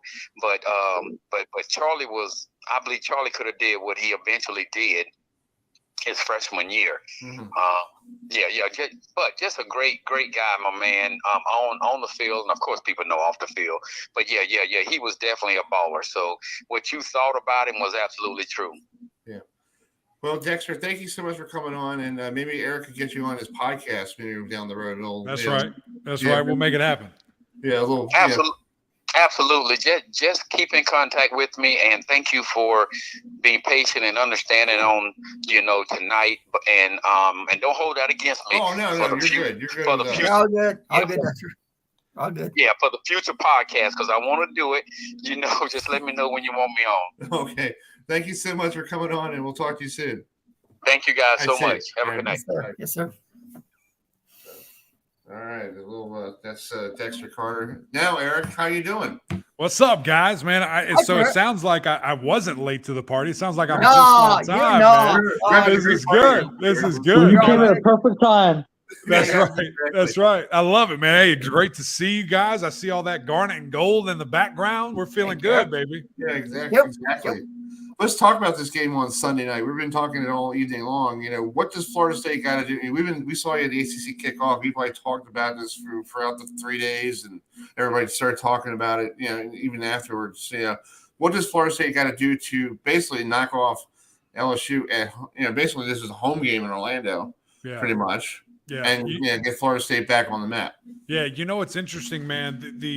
I've spoken about this game, it feels like all day, on different radios and different podcasts and things of that I've been a guest on. And so this is nice to, kind of cap it off right here with you guys. Yeah. I think Florida State rolls in this game. I really do. I think that when you look at position by position, who do you give the edge to? Okay, quarterback, I think it's head and shoulders Florida State. Running back, I think it's head and shoulders Florida State. Offensive line, I'll say push just because of the new guys that Florida State has brought in. I don't know quite what they're going to be, who they're going to be. Wide receivers, everybody is so high on LSU, and I think they have some guys, some really good pieces. I don't think they're better than the Noles, though. I mean, the way that they have added to this firepower, who they have brought in, it's a basketball team out there, man. I mean, there's some big dudes going up and making plays. You look at the defensive side of the ball, defensive line, I give to the Noles. Linebacker, I'll go LSU. Tight end, I'll go LSU. But defensive backfield, I'm back with the Noles, man. Everywhere I look, I think that there's a battle that Florida State takes that. And I think that directly translates to the field. And we see this team really look like the teams of old, the teams that Dexter was a part of. Oh, yeah, exactly. And with the running game, like Adam and I were talking about, the two-headed monster of the Florida State's running game. And I asked Mike Norvell during the ACC kickoff about that, because Matt and I saw it firsthand at Syracuse last year. Just completely just annihilated the Orange. You hand it off to, Benson's gone, but you got the other guys in there as well. But, that's a great running game. And that's like the old days of Florida State. They used to have, Warwick Dunn, used to have Amp Lee, you had all those people. It's always good to have some great running backs to keep that offense rolling. 100%. And then you add in the legs of Jordan Travis as well. I mean, these guys have a three-headed monster back there running the football. And I think it's just going to be impressive to see. And I was with you guys there at Syracuse. We were set up in the student section. And, yeah, the Noles I think the Noles actually just scored another rushing touchdown. I think that just happened right now. I think you're right, Eric. I think I heard. It's crazy. I think I just heard Trey Benson going into the end That's zone right. in Orlando. Yeah, it's called. I can hear the That a tomahawk boy. going on. That a boy. Exactly. So, Adam, go ahead and ask Eric a question. I know you're dying to ask. Now, first of all, for you folks who don't know, subscribe to the podcast that Eric and fellow ACC network analyst Kelly Gramlich do, sponsored by Ingalls Markets out of Asheville, North Carolina. So, Eric, let's talk about Virginia, Tennessee, and Nashville, because we all know what happened last year in Charlottesville with the tragedy. So this year, Virginia has to go to Nashville to take on a really good Tennessee team that won the Orange Bowl. So do you think Virginia can find a way to pull off the upset in Nashville against Rocky Top? Yeah, I think that's going to be pretty tough, Adam. I really do. I think this is a Tennessee team that is playing at such a high level, right? Offensively, the things that they're able to do, defensively at times last season really were impressive, especially what they were able to do against Clemson, keeping Clemson out of the end zone in the Orange Bowl. But, I think there's going to be, some juice for this Virginia team, a team that is really rallied together because of that tragedy and come together and, they get to play football again in front of people and as together as a team. So certainly think that they're going to play inspired football. But at the end of the day, I think that Tennessee team's just going to be too tough and probably too much for them to handle for that game. Oh, I totally agree with you. And I feel Virginia is, because what happened last year and their season ended real quickly. And, and Coach Elliott is a disciple of Dabo Swinney, and you had him on. He's one of your coaches, and you were part of the national. So, what was it like working with Tony? Because you're the offensive lineman. What did he do to make your game better? Yeah, man, he's a great man, a great mentor, and learned a lot of life lessons from Coach Elliott, and truly. I think one of the reasons he was at Virginia was to help them deal with that. And I don't think it's the only reason. I think there's many more greater things that are going to come down the road. But he is a man that has dealt with so much tragedy and so much sorrow that he's had events in his life molded to where he was there for that reason. And again, like I said, many more reasons down the road, football reasons down the road. But he was great, man, and a very sharp mind, a very detail-oriented guy. And, at the end of the day, every time you go against him, you're getting your best. And, excited to see, can he get Virginia, back going in the right direction? Exactly. And I have my family has a house in down 81 in Harrisonburg, Virginia. So we're not even 45 minutes away from Charlottesville. So we know all about what, Virginia is and all that stuff. And, I feel like if they need to get back on track, and I think this might be one of those games that you might want to put a victory for Virginia, because they're going to be inspired right away, and then even next weekend at home against JMU, they're going to be fired up because it's the first home game since what happened. Yeah, no doubt about it. They're going to be playing passionate, inspired football that first home game. No question. Let's talk about the other game, neutral site in Charlotte. On Saturday, the game day is going to be there. It's the Battle of Carolina. This is it's South Carolina versus North Carolina. They played each other in the Duke's Mayo Bowl a couple of years ago, and I think Sean Beamer is still trying to get stuff out of his ears and his eyeballs. I'm sorry, Mayo to me, did you get desperate Mayo? I'm like, oh God, really? No, thank you. but he did it for charity, and I know Coach Loxley did it for Maryland last year, but that's right. He got knocked over. Did you see the video, Matt? He got hit by the girls. Yes, I saw that. He got a concussion while he's trying to get the the Mayo. But so what is South Carolina going to do to kill that crowd in Charlotte? Because it's going to be a Tar Heel crowd. Yeah, man, they're going to be jacked up, and I think when you look at the Tar Heels and you look at Drake May and how good of a season he had last year, it's going to be interesting to see how does he battle back. How does he put an exclamation point on this season and become an even better player. I think he's going to have his work cut out for him a little bit, because I think, offensive line might take a step back. Can they get that run game involved? And my goodness, the NCAA, not making any new adjustment or acknowledging at all, the Tez Walker situation there. You've got to see that get back. You got to see that get after it. And, I think ultimately that will be very favorable for Carolina and the things that they need to do going forward. Yeah, so some highlights from that bowl game, and that's during the pandemic. Right. So that was like basically, you only it's what you had people in the spot sections and all that stuff, but it still was a good game for the folks here in Charlotte. Yeah, no question about it, and excited for those two regional teams and battle for Carolina there in the Duke's Mayo Bowl. That'd be great. Yeah. So Matt, what do you think about that game? Who's gonna win that game? If you put it on your betting card, if you go to Horseshoe Casino, what are you gonna bet on that? I think, man, I'm rocking with the Tar Heels. I think that Drake, proves again that he's one of the best players in the country and really gets it done. But it's not going to be an easy task. I mean, this is a South Carolina team that a lot of people are excited about in the SEC. And, what kind of noise can they make in the East in a division that, Tennessee and Georgia, seem to have a lock on who can fight for maybe that second or third spot. What do you think, Matt? I think it'll be a close game. I think it'll be a shootout, definitely. And I don't think defense is going to be much in this game. So I think a high-scoring game, and I give the edge to the Tar Heels. Mac Brown. Come on, baby. Yep. Yeah. And then Eric, your game on Monday night. I know I'm going to be laboring because it's Labor Day. I'm going to be laboring.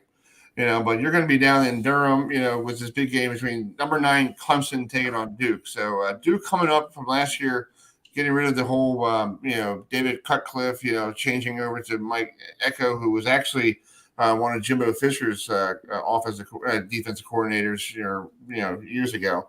But what did you see in this game on Monday night? Can Duke pull the upset and give Florida State basically an early edge? I think that'll be a tall task for the Blue Devils. When I look at this Clemson team, the changes that they made, at the offensive coordinator position, obviously Cade Klubnik being the guy now, a lot of energy, a lot of juice, a lot of excitement, from this Clemson team. And I think that it's going to be, business as usual for the Tigers. I think that they're going to be back to, really playing at a high level. And then you have a defense that is going into year 2 under Wes Goodwin that, man, it's so deep at the linebacker position with 3 of, really talented guys, Barrett Carter and Jeremiah Trotter, 2 of the best, if not the 2 best in the country. You've got a defensive line with young guys, old guys, medium guys, whatever you want. They've got a lot of depth there. And then it will be interesting to see from the defensive back perspective, how do those guys improve? How do they kind of, take last year by the horns and say that was a fluke? We're not doing that again with giving up big plays and things of that nature. So I think the Tigers, man, get back on a really fast track and get it going early. What do you think about that, Adam? Do you think that you agree with Eric? Yeah, I do believe. I think Clemson is going to win the game in Wallace Wade Stadium against Duke. But Eric, I think the game that everybody's going to be talking about in the ACC is when Florida State rolls into Death Valley. This,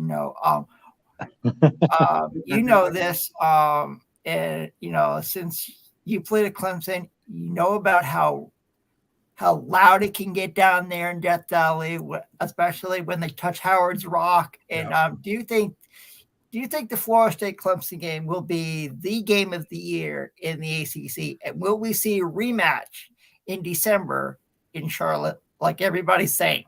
Well, before I answer that, Adam, I got to know your pick. Who's winning that game, Clemson or FSU? Florida State. I'm sorry. You went to Clemson. I know, Eric. I'm sorry you went to Clemson. Adam, you're breaking my heart over here, man. Come on. I'm sorry. I'm kidding, buddy. I'm kidding. I think that's I'm sorry. I think that's a good pick. But I think it's a good pick. That's right. I think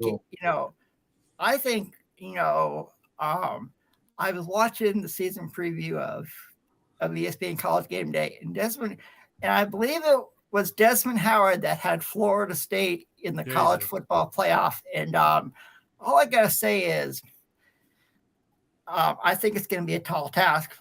Sure. Yeah. But I think Florida State, I think has the weapons, to get there. But getting there and then winning are two different things. That's and right. That's right.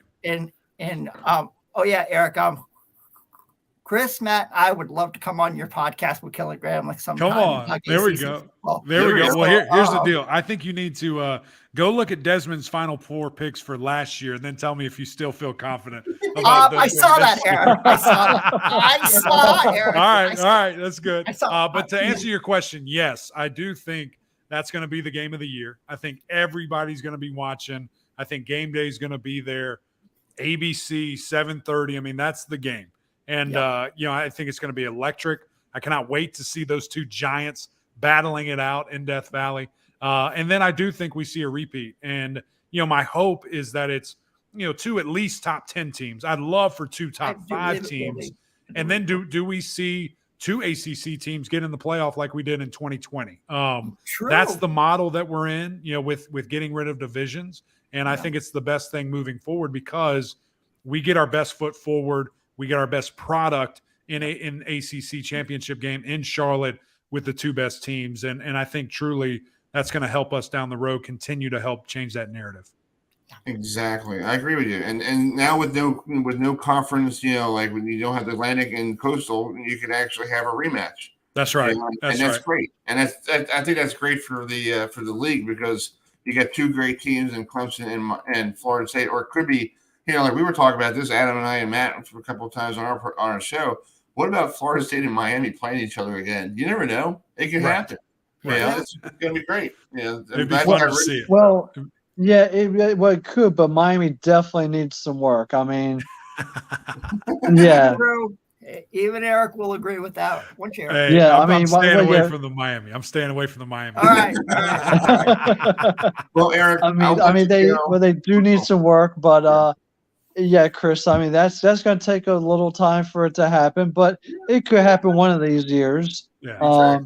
But Eric, so we got a massive game coming out with Florida State versus LSU, this Labor Day weekend. So, what's your prediction? Who do you think is going to win? Do you think it's going to be a blowout? Do you think it'll be a close game? Thank you, Eric. Thank you. There we go. I'm rocking with the Noles, baby. I'm rocking with the Noles. Blowouts are hard, right? When you have these two really good teams playing. I think the Noles win by a touchdown or more, though. I think that they try to make some respect on that name. I think Jordan Travis is too good. He's going to make it happen. That place is going to be rocking. I'm sure it's close to a 50-50 split, maybe a little bit in favor of Florida State if it's not 50-50. And I can't wait to watch it, man. It's going to be so much fun.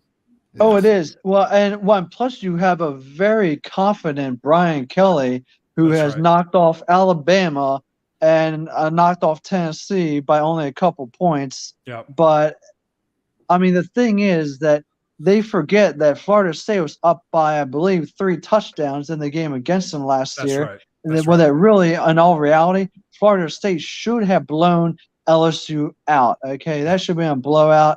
It should not come down to a blocked field goal, even though it was a thrilling finish.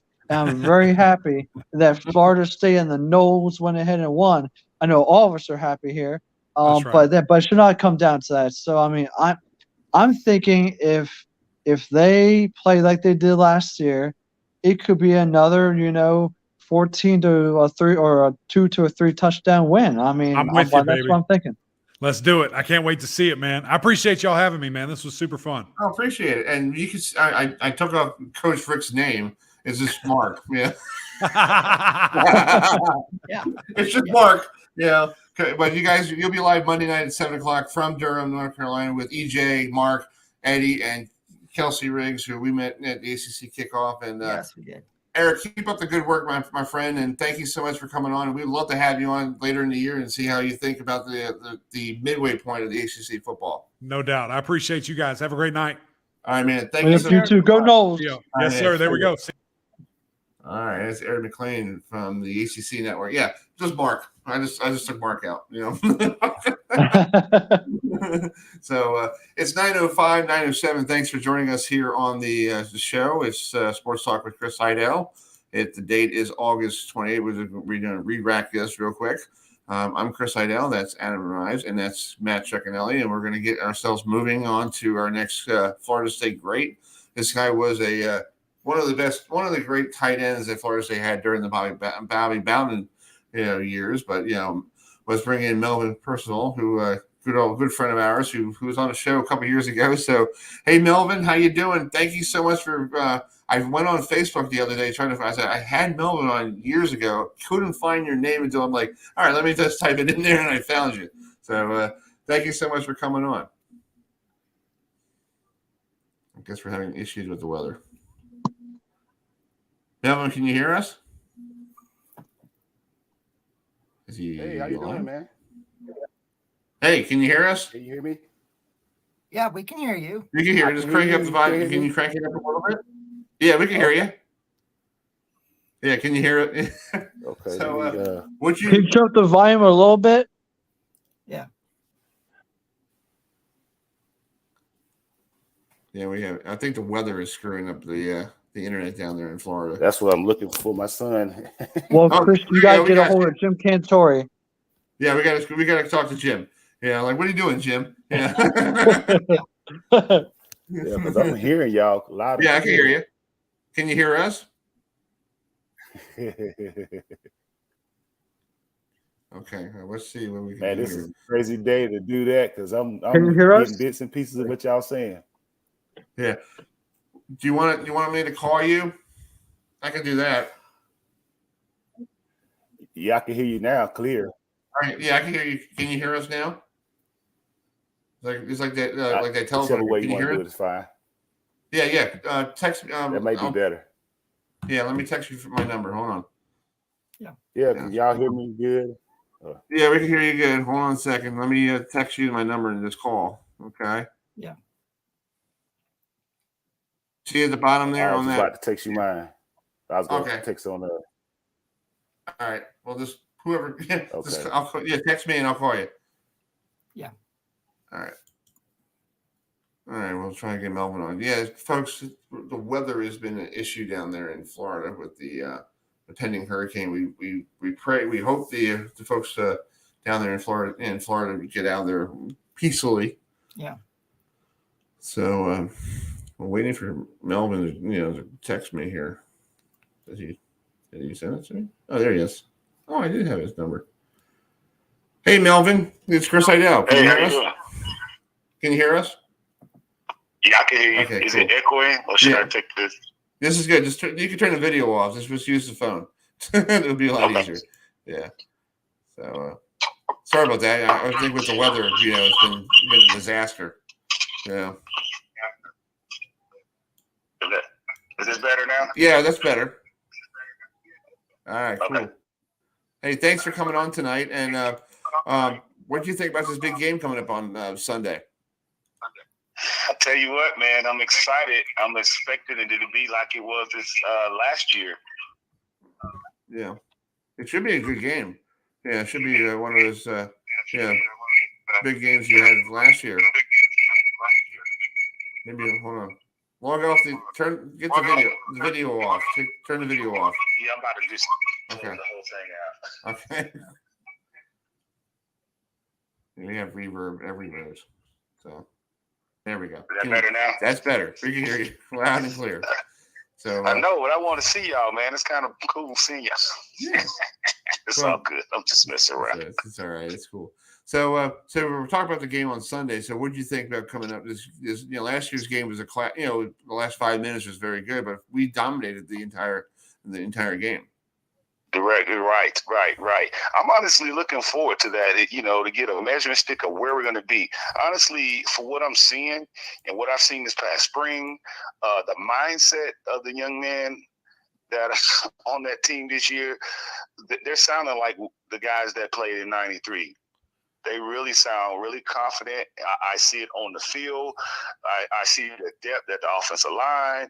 I see depth really all over the place. And so I'm really excited about seeing FSU football looking like FSU football. Exactly. Adam, you have a question for Yeah. Melvin?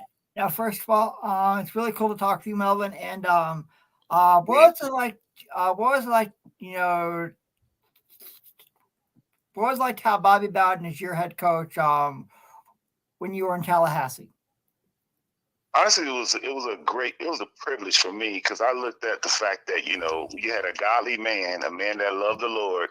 He taught you that firsthand. You got a chance to see him exemplify that and be that person.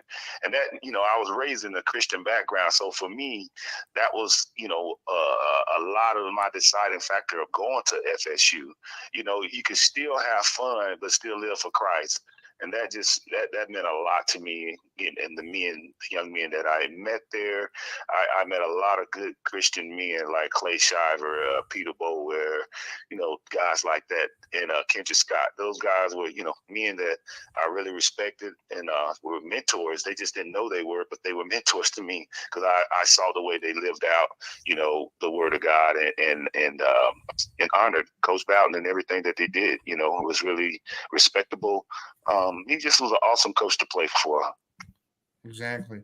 Just talk about you being one of those great tight ends, but you didn't start as a tight end at Florida State, right? You went into you came into your second season there as a tight end. You were more like a flanker, right? I was a linebacker. A linebacker, yeah. Yeah, I didn't even come there to play any offense. I came to play defense.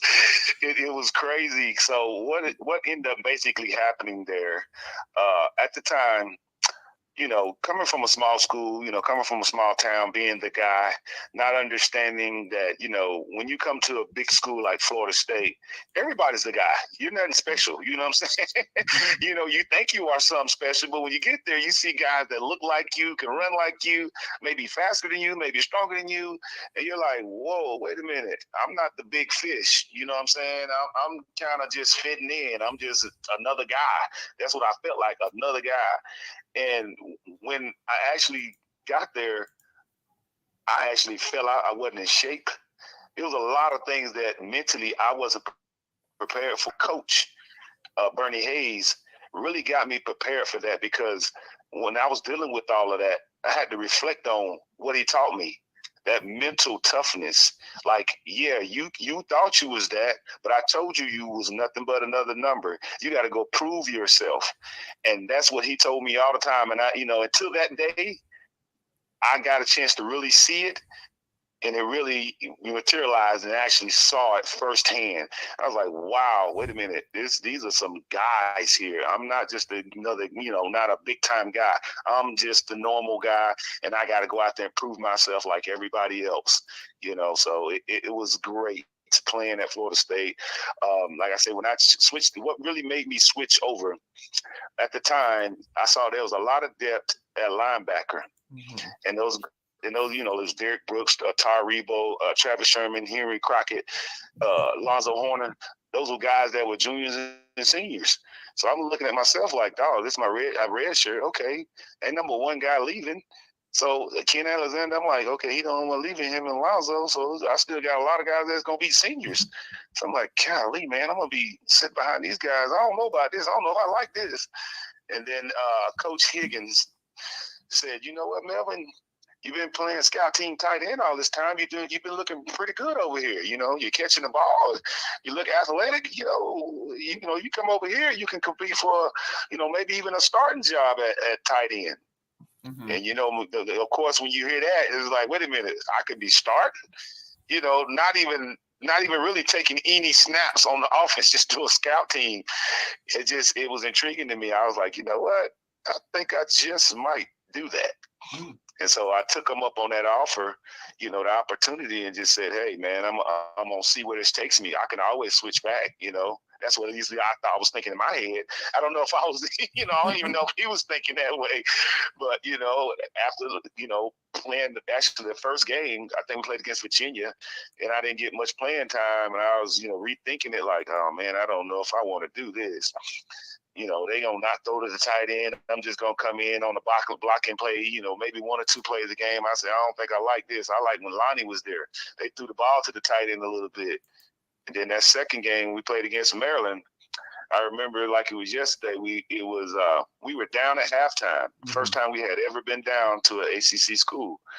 And Coach Rick said, hey, we're going to need you to come in and, see what you can do. We need a spark. And the rest is history. I had a great game. I think I had like 5 or 7 catches for like 114 yards or some junk. It was a crazy number, that I had. And I was like, wow, okay, now this is live. This is the way the tight end gonna play at Florida State. I don't want to be a part of this, And so, like I say, that was pretty much the transformation, the mindset switch, playing tight end. And I really never looked back, honestly. That's cool. That's awesome. Well, Melvin, man, you got a question for Melvin? Yeah. So what do you think of the big game this weekend, Florida State versus LSU? I honestly think it's going to be just as good as it was last year. I believe that we're still going to end up, being on top. We're going to end up with that big win. And we check that box, get that first win, get that momentum going, and just continue on from there. I really think that we have a really, really good squad this year. I think, the young men have actually bought into the program and really see what Coach Norvell has bought in, and I think the coaches, the kids are hearing, the young men are hearing their voices now, whereas before it was kind of uncertainty. But then last year, you see what we had, 10-win season we had a long, long time. So, it's like, okay, I really believe this now. Okay, now we're looking like what I saw, before in the 90s. So now I really, truly believe it. And I believe they believe it. And so, of course, with them believing it, I believe it because they play like they believe it. So for me, it's been a wonderful thing just seeing those guys and seeing them having fun, playing FSU football, dominating on both sides of the ball and expecting to win, not talking like they want to win, but expecting to win. Back in the day, I think, in the early, after Jameis, right around that time there, those guys was just talking. Honestly, they were just talking. Nobody was scared of them. No, they didn't intimidate anybody or anything like that. But I think, once you start winning, you start putting up and being quiet, our team's got to respect you. And I believe that's what they're doing now. They're having fun doing it, and that's what it's all about. Enjoy what you do, whatever that is. And playing football is what they're doing at this moment. So enjoy every moment of it because it goes fast. Exactly. Well, Melvin, thank you so much for coming on tonight. We'd love having you on, and we'll try to get you on later in the year and see how you think about the team. Definitely. Halfway point, and we'll talk more. Okay. Definitely. I appreciate each and every one of you guys, man, and your questions and all those things. And let's go FSU. All right, man. Thank you so much. All right, y'all take it easy. All right, see you. Have a good night. You too. Bye. All right. That was on the phone with the former Florida State linebacker / tight end Melvin Percival. So let's bring in Adam. Do you want to bring this guy in? This guy is who played for both Brian Kelly he played with Brian Kelly at Notre Dame, and they played against him last year in the Baton Rouge and back in Louisiana down there. So let's bring him in. Our next guest is a gentleman that he won the Werfel Award last year, and he used his NIL money to help out a very special fan named Timothy Donovan. And he was radio. You ready to go?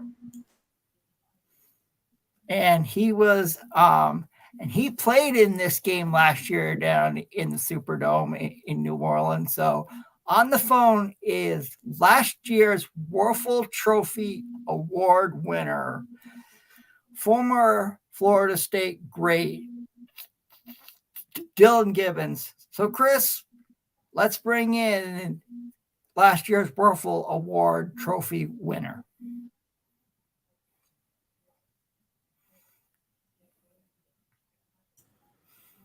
All right, Adam, let's bring him in. So welcome him back in. Go ahead. Let's welcome the 2000 22 Werfel Award Trophy winner, Dylan Gibbons. So Dylan, thanks so much for coming on the show tonight. And what was it like to play in last year's Classic at the Superdome in New Orleans against LSU? That was a pretty amazing game. I know a lot of Seminole fans know where I came from. I spent my previous 4 years at Notre Dame. I spent 2 years with the Seminoles there in Tallahassee. So in a way, it was kind of odd for me. I got to play Brian Kelly twice. I got to play him in my first season at Florida State, Notre Dame versus Florida State. That was the first game of the year.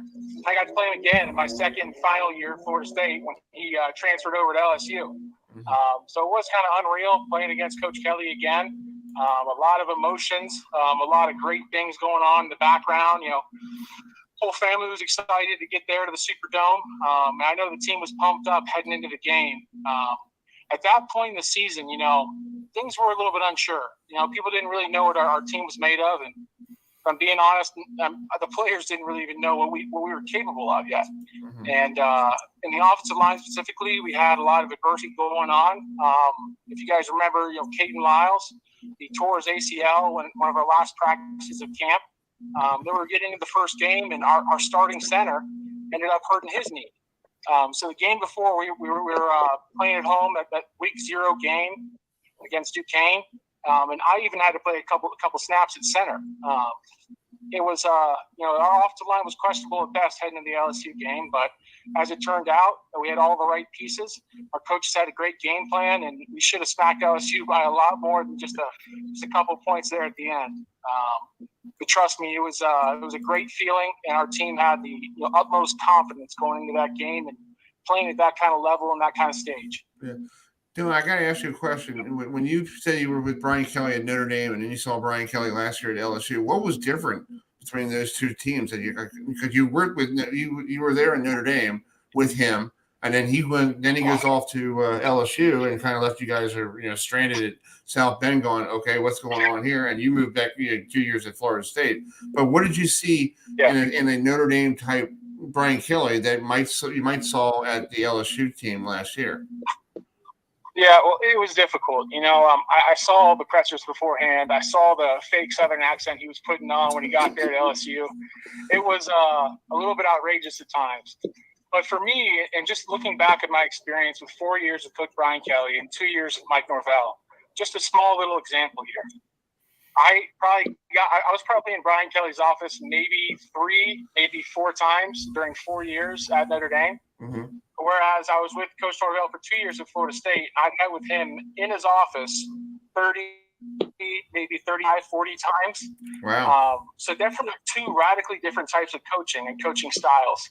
I really don't think that Brian Kelly was, at least successfully, early on last season, able to come in and grab the reins of a historic program like LSU.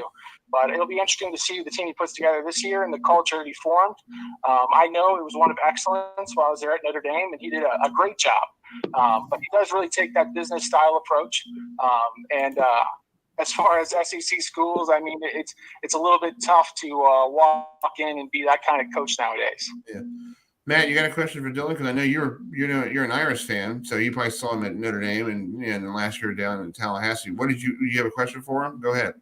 Yeah. So what's it like playing under the Golden Dome or in the Golden Dome and stuff? What's it like going ahead and attending University of Notre Dame, and just tell the fans and everyone out there what's it like attending University of Notre Dame and playing on the football team for the Fighting Irish? Yeah. So the draw of college football for most, kids coming out of college, I'd say, 80% is really about the coach, right? And the ability to come in and make an impact right away. For me and for, a lot of guys up there at Notre Dame, it wasn't about that. It was about going to play at Notre Dame. It's a lifelong dream to run out of that tunnel and see touchdown Jesus out there on the field. The draw wasn't with the coaching staff. It wasn't with the facilities. It wasn't with the cold winters in South Bend, Indiana. It was to have the chance to be playing with the Irish and be part of the Irish football team. And it's just such a storied program. It's a beautiful place. But trust me, those winters get pretty harsh up there in South Bend. That's true. Well, Dylan, I know you're right now evacuating because of the hurricane coming there in the Tampa Bay area. Please be careful. We will be saying our prayers. Hope you get there safely, and we would love to have you on. Throughout this, another part of the season when you don't have to deal with a hurricane. The only hurricanes you got to deal with is the thing down in Miami that plays in the Hard Rock Stadium, right? Yeah, I think they'll take care of themselves. Yeah, we won't have to evacuate away from them. Yeah. I don't know, man. It's going to be a tough draw for them. That's for sure. Exactly. Well, be safe and keep in touch, and we'll talk to you down the road. Okay. Yeah, I'd love to be back on. Please let me know whenever you need me. All right, man. Thanks for coming on. That's it. Thank you. Have a good night. You too. Bye. All right. He's actually evacuating right now as we speak from the Tampa Bay area. Oh, he's actually evacuating? Yeah, he's evacuating. That's why I had to put myself on mute because he was telling me that he was in the car with his dog and everything else because he's been going since 8 o'clock this morning, getting things ready to go. Oh wow, well that's dedication. I mean, because you never know, and he probably lives right on the water. That's dedication for him to still come on the show. I mean, so shout out to Dylan for still coming on, knowing that he's evacuating the area right now. So thanks a lot for still coming on.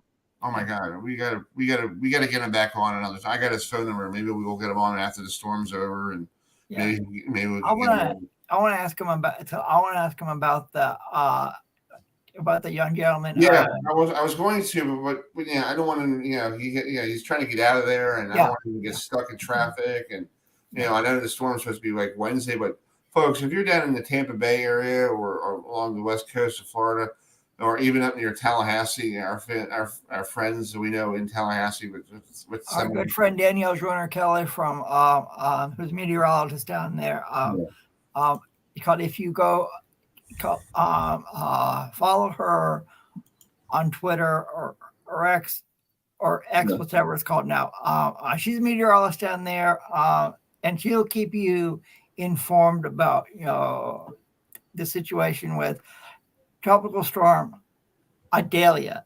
Exactly. Right now, let's see if they give us a map of where it is right now. I don't want to read about Governor Ron DeSantis. Go fly a kite, dude. Well, it has not entered. It has not passed Havana yet, so it's creeping into the Gulf Coast. It has max winds of 70 miles per hour. Movement is heading north at 8 miles per hour. The barometric pressure is 983 millibars, but they're saying that this hurricane, because it'll be going over extremely warm waters in the Gulf Coast, could and most likely will rapidly intensify to possibly a hurricane, a Category 3 status. Wow. So everyone out there in Florida, whether if you're West Florida, Tampa, Tallahassee, wherever, be careful. And if they say evacuate, go ahead and evacuate.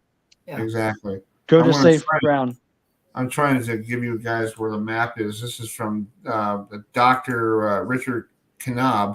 He's on the Weather Channel. He put this out there, and I want to put this on the program here because we're probably wondering why Kevin Long is not joining us. Maybe he's down there too, but I know he's in the Nashville area, so I don't think he's in the area.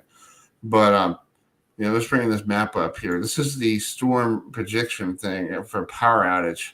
Look at the power outage, folks. Wow. Likely, and then that's a red area. Possible. Here's my question, and I want to bring this up, and nobody's going to. I would like to get somebody on the show another time. What do they think about the game down in Orlando? Because you got Tallahassee, you got Florida State trying to get down there, and if the roads are impassable for them to get down there, they should be leaving tomorrow, Adam. Yeah, they should get down to Orlando, like what Mark Rick did a couple of years ago and brought Miami up to Orlando before that hurricane came in, and just get yourself settled down there. And what if there's a widespread power outage? What are they going to do? That's a good question. Yeah, I feel like and I feel like I was looking at when it started. Mm-hmm. When I was looking at the trajectory of, before it moved eastbound, I was looking at it and it looked like it was coming up here to North Carolina where I live. Yeah. But I'm glad it's going more east now. And we all know about not just Tallahassee, but you look at the map. You've got Charleston, South Carolina, which is a popular tourist destination. Savannah, Georgia. Georgia Southern University is out there in Savannah. Wilmington, you have UNC Wilmington. My parents been to that place. We've been Yeah, to. and it's like I know College Charleston and UNC Wilmington. They don't have football, but they play soccer and volleyball in the CAA. So, So. Well, let's look at this picture, guys. Here's another picture. This is the rain supposed to be coming in. Yeah. It's going to be wow. And it's actually now. This is actually, I don't know when this was taken.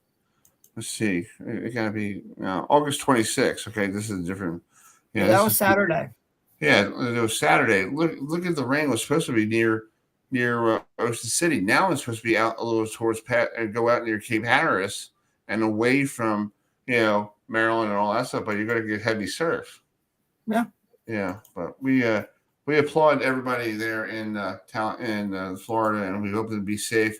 Let's bring in Kevin Long. I know he's up in Nashville, so let's bring in Kevin. But let's see if. Hey, Kevin, do you know anybody down there in Florida? We just had Dylan on, the former center, and he's getting evacuated as we speak.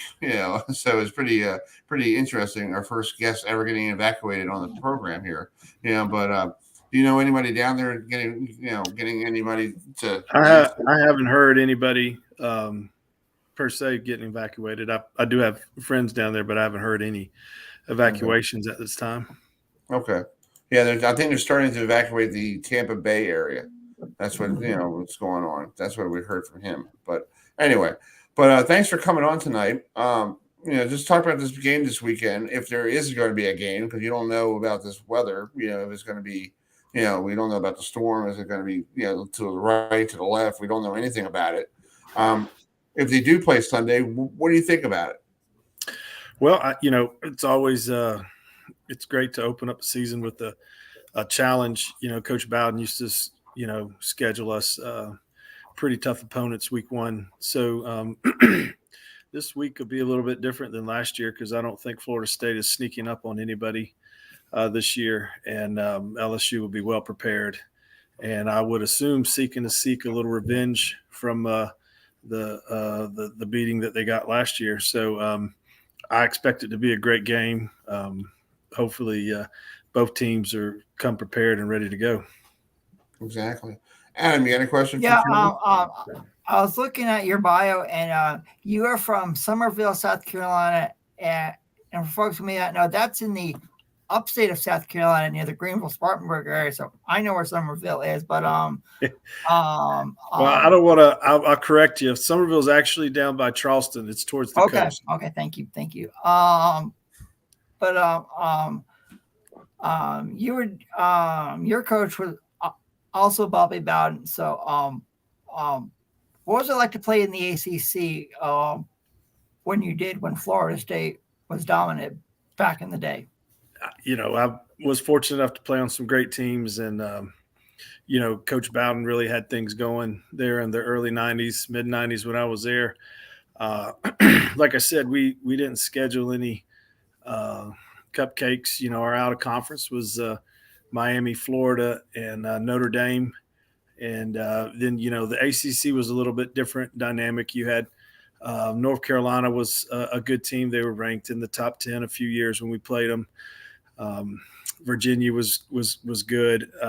Clemson was on the rebound, but it was a very competitive league. We were excited to go into some of those new arenas, and it was just the second year when Florida State started in the ACC conference when I arrived there. So, it was the start of a lot of good, interesting rivalries that we've created over the past 2 decades, and a lot of fun, a lot of excitement. We had a blast, and we were fortunate enough to get into that league when it was really starting to thrive. That's true. Back then Florida State joined the ACC, and they basically dominated until Virginia in 1995. And that rainy night in the good old Charlottesville, and I don't watch that game anyway.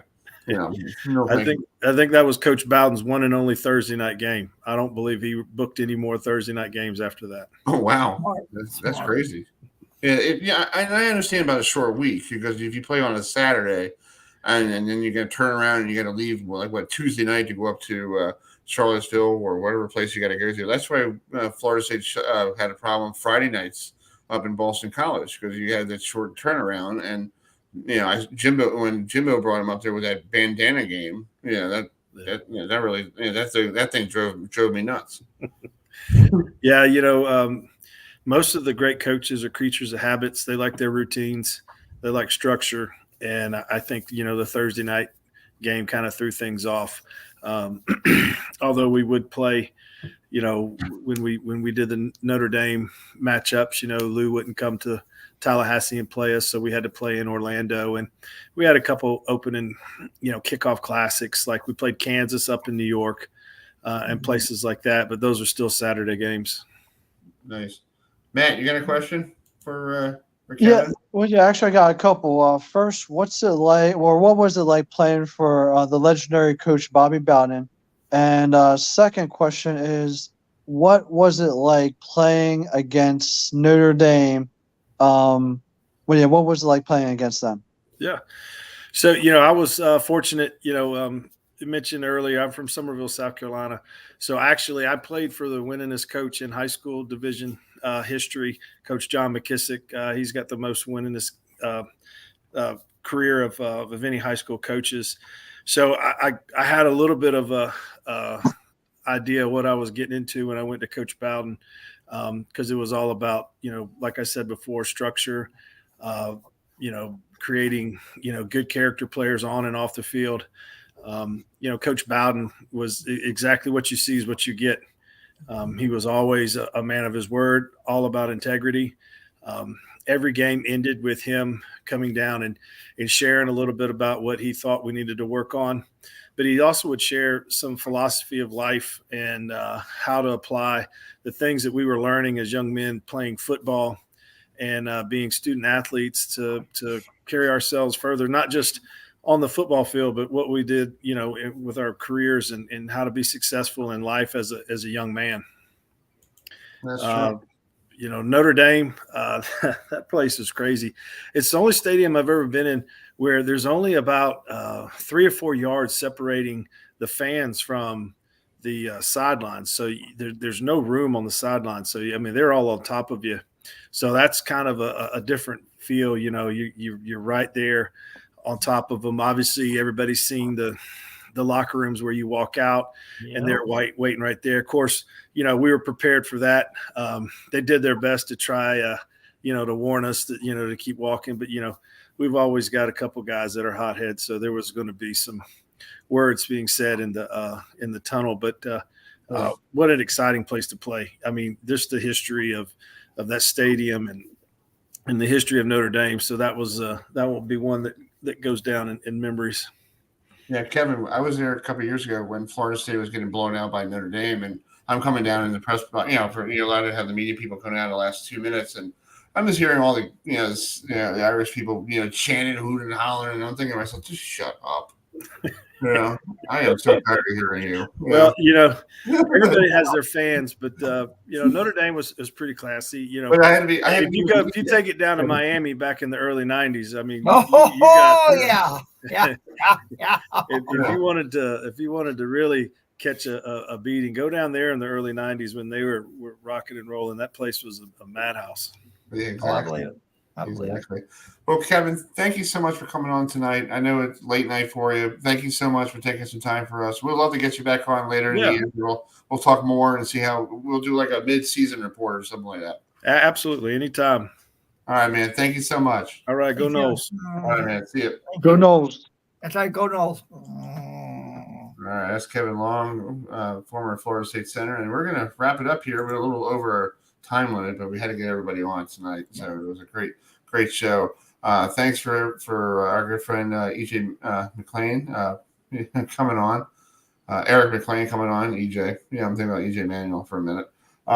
Eric McLean, who is a good friend of ours. Thanks for coming on the program. Thanks for Dexter Carter. Thanks for all the former Florida State players stopping by tonight. It was really great. We'll be on next Tuesday at 7:30, and we'll have this gentleman who will be joining us here on the program. Tom Blackwich will be joining us. We'll talk Big Ten football because he'll be doing this weekend's Penn State and West Virginia up there at State College, and he's back there in his alma mater because it's a big guy. Who's a big man on campus with the quarterbacking. So we're going to leave you tonight, folks, with a tribute to a great guy who was on 11 o'clock in the morning every day. The guy who ran Price is Right. Good old Bob. 99. Yes, 99 years old. He died 3 months before his 100th birthday. Yeah.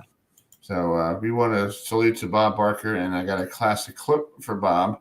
This is back when you remember the old hole-in-one, Matt and Adam. Yes. Yeah, I do. Yeah. Yeah. So I'm going to leave you guys with this one. This is going to be a classic Bob Barker. Back in the early mid '80s when he had not white hair, he had normal hair like this. So we'll leave you guys with a tribute to Bob Barker. We'll see you all next Tuesday night at 7:30 right here on SportsTalk with Chris Heidel. So here it is. You will receive that beautiful convertible if this ball goes in that hole when you putt it. Okay. Of course, you can win a $500 bonus in this game, too, if you're right about these products over here. And the question that I will ask you and keep asking is which one is the least expensive of the products? Now, John, what are the products today? Well, first, Bob, Conair Conditioner. When the heat's on your hair, you need Conair Thermal Protection Conditioner with TSA. Cordite heavy load bags, strength plus economy, made stronger with advanced Mentalite plastic to be the best Cordite ever. We make strength a bargain. Borateam, the borax bleacher formulated for the big switch to warm water washing. The whiter, brighter, cleaner wash, switch to Borateam, the borax bleacher. Search, the breath mint that gives you the confidence of knowing your breath is clean. Search, available in snappy cinnamon flavor. Archway old-fashioned molasses home-style cookies. Over 30 different varieties baked from homemade recipes. Archway, the big cookie with a small-town taste. And enjoy the delicious, long-lasting flavor of Trident sugarless gum. It's so fresh and soft. Taste the one that'll win you over to sugarless gum. And I have just found out that Helen here is from Springfield, Missouri. As you gals know, I went to Drury College in Springfield, Missouri. Went to high school there. The Queen City of the Ozarks. Yes. Yeah.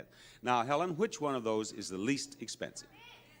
The Certs. The Certs go on line number 1. We have 5 products remaining, and the least expensive is what? The gum. The gum. And now?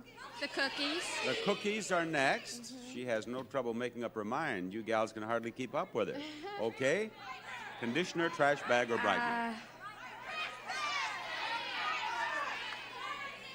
The Borateam. Okay, the brightener on the next line. Now you have the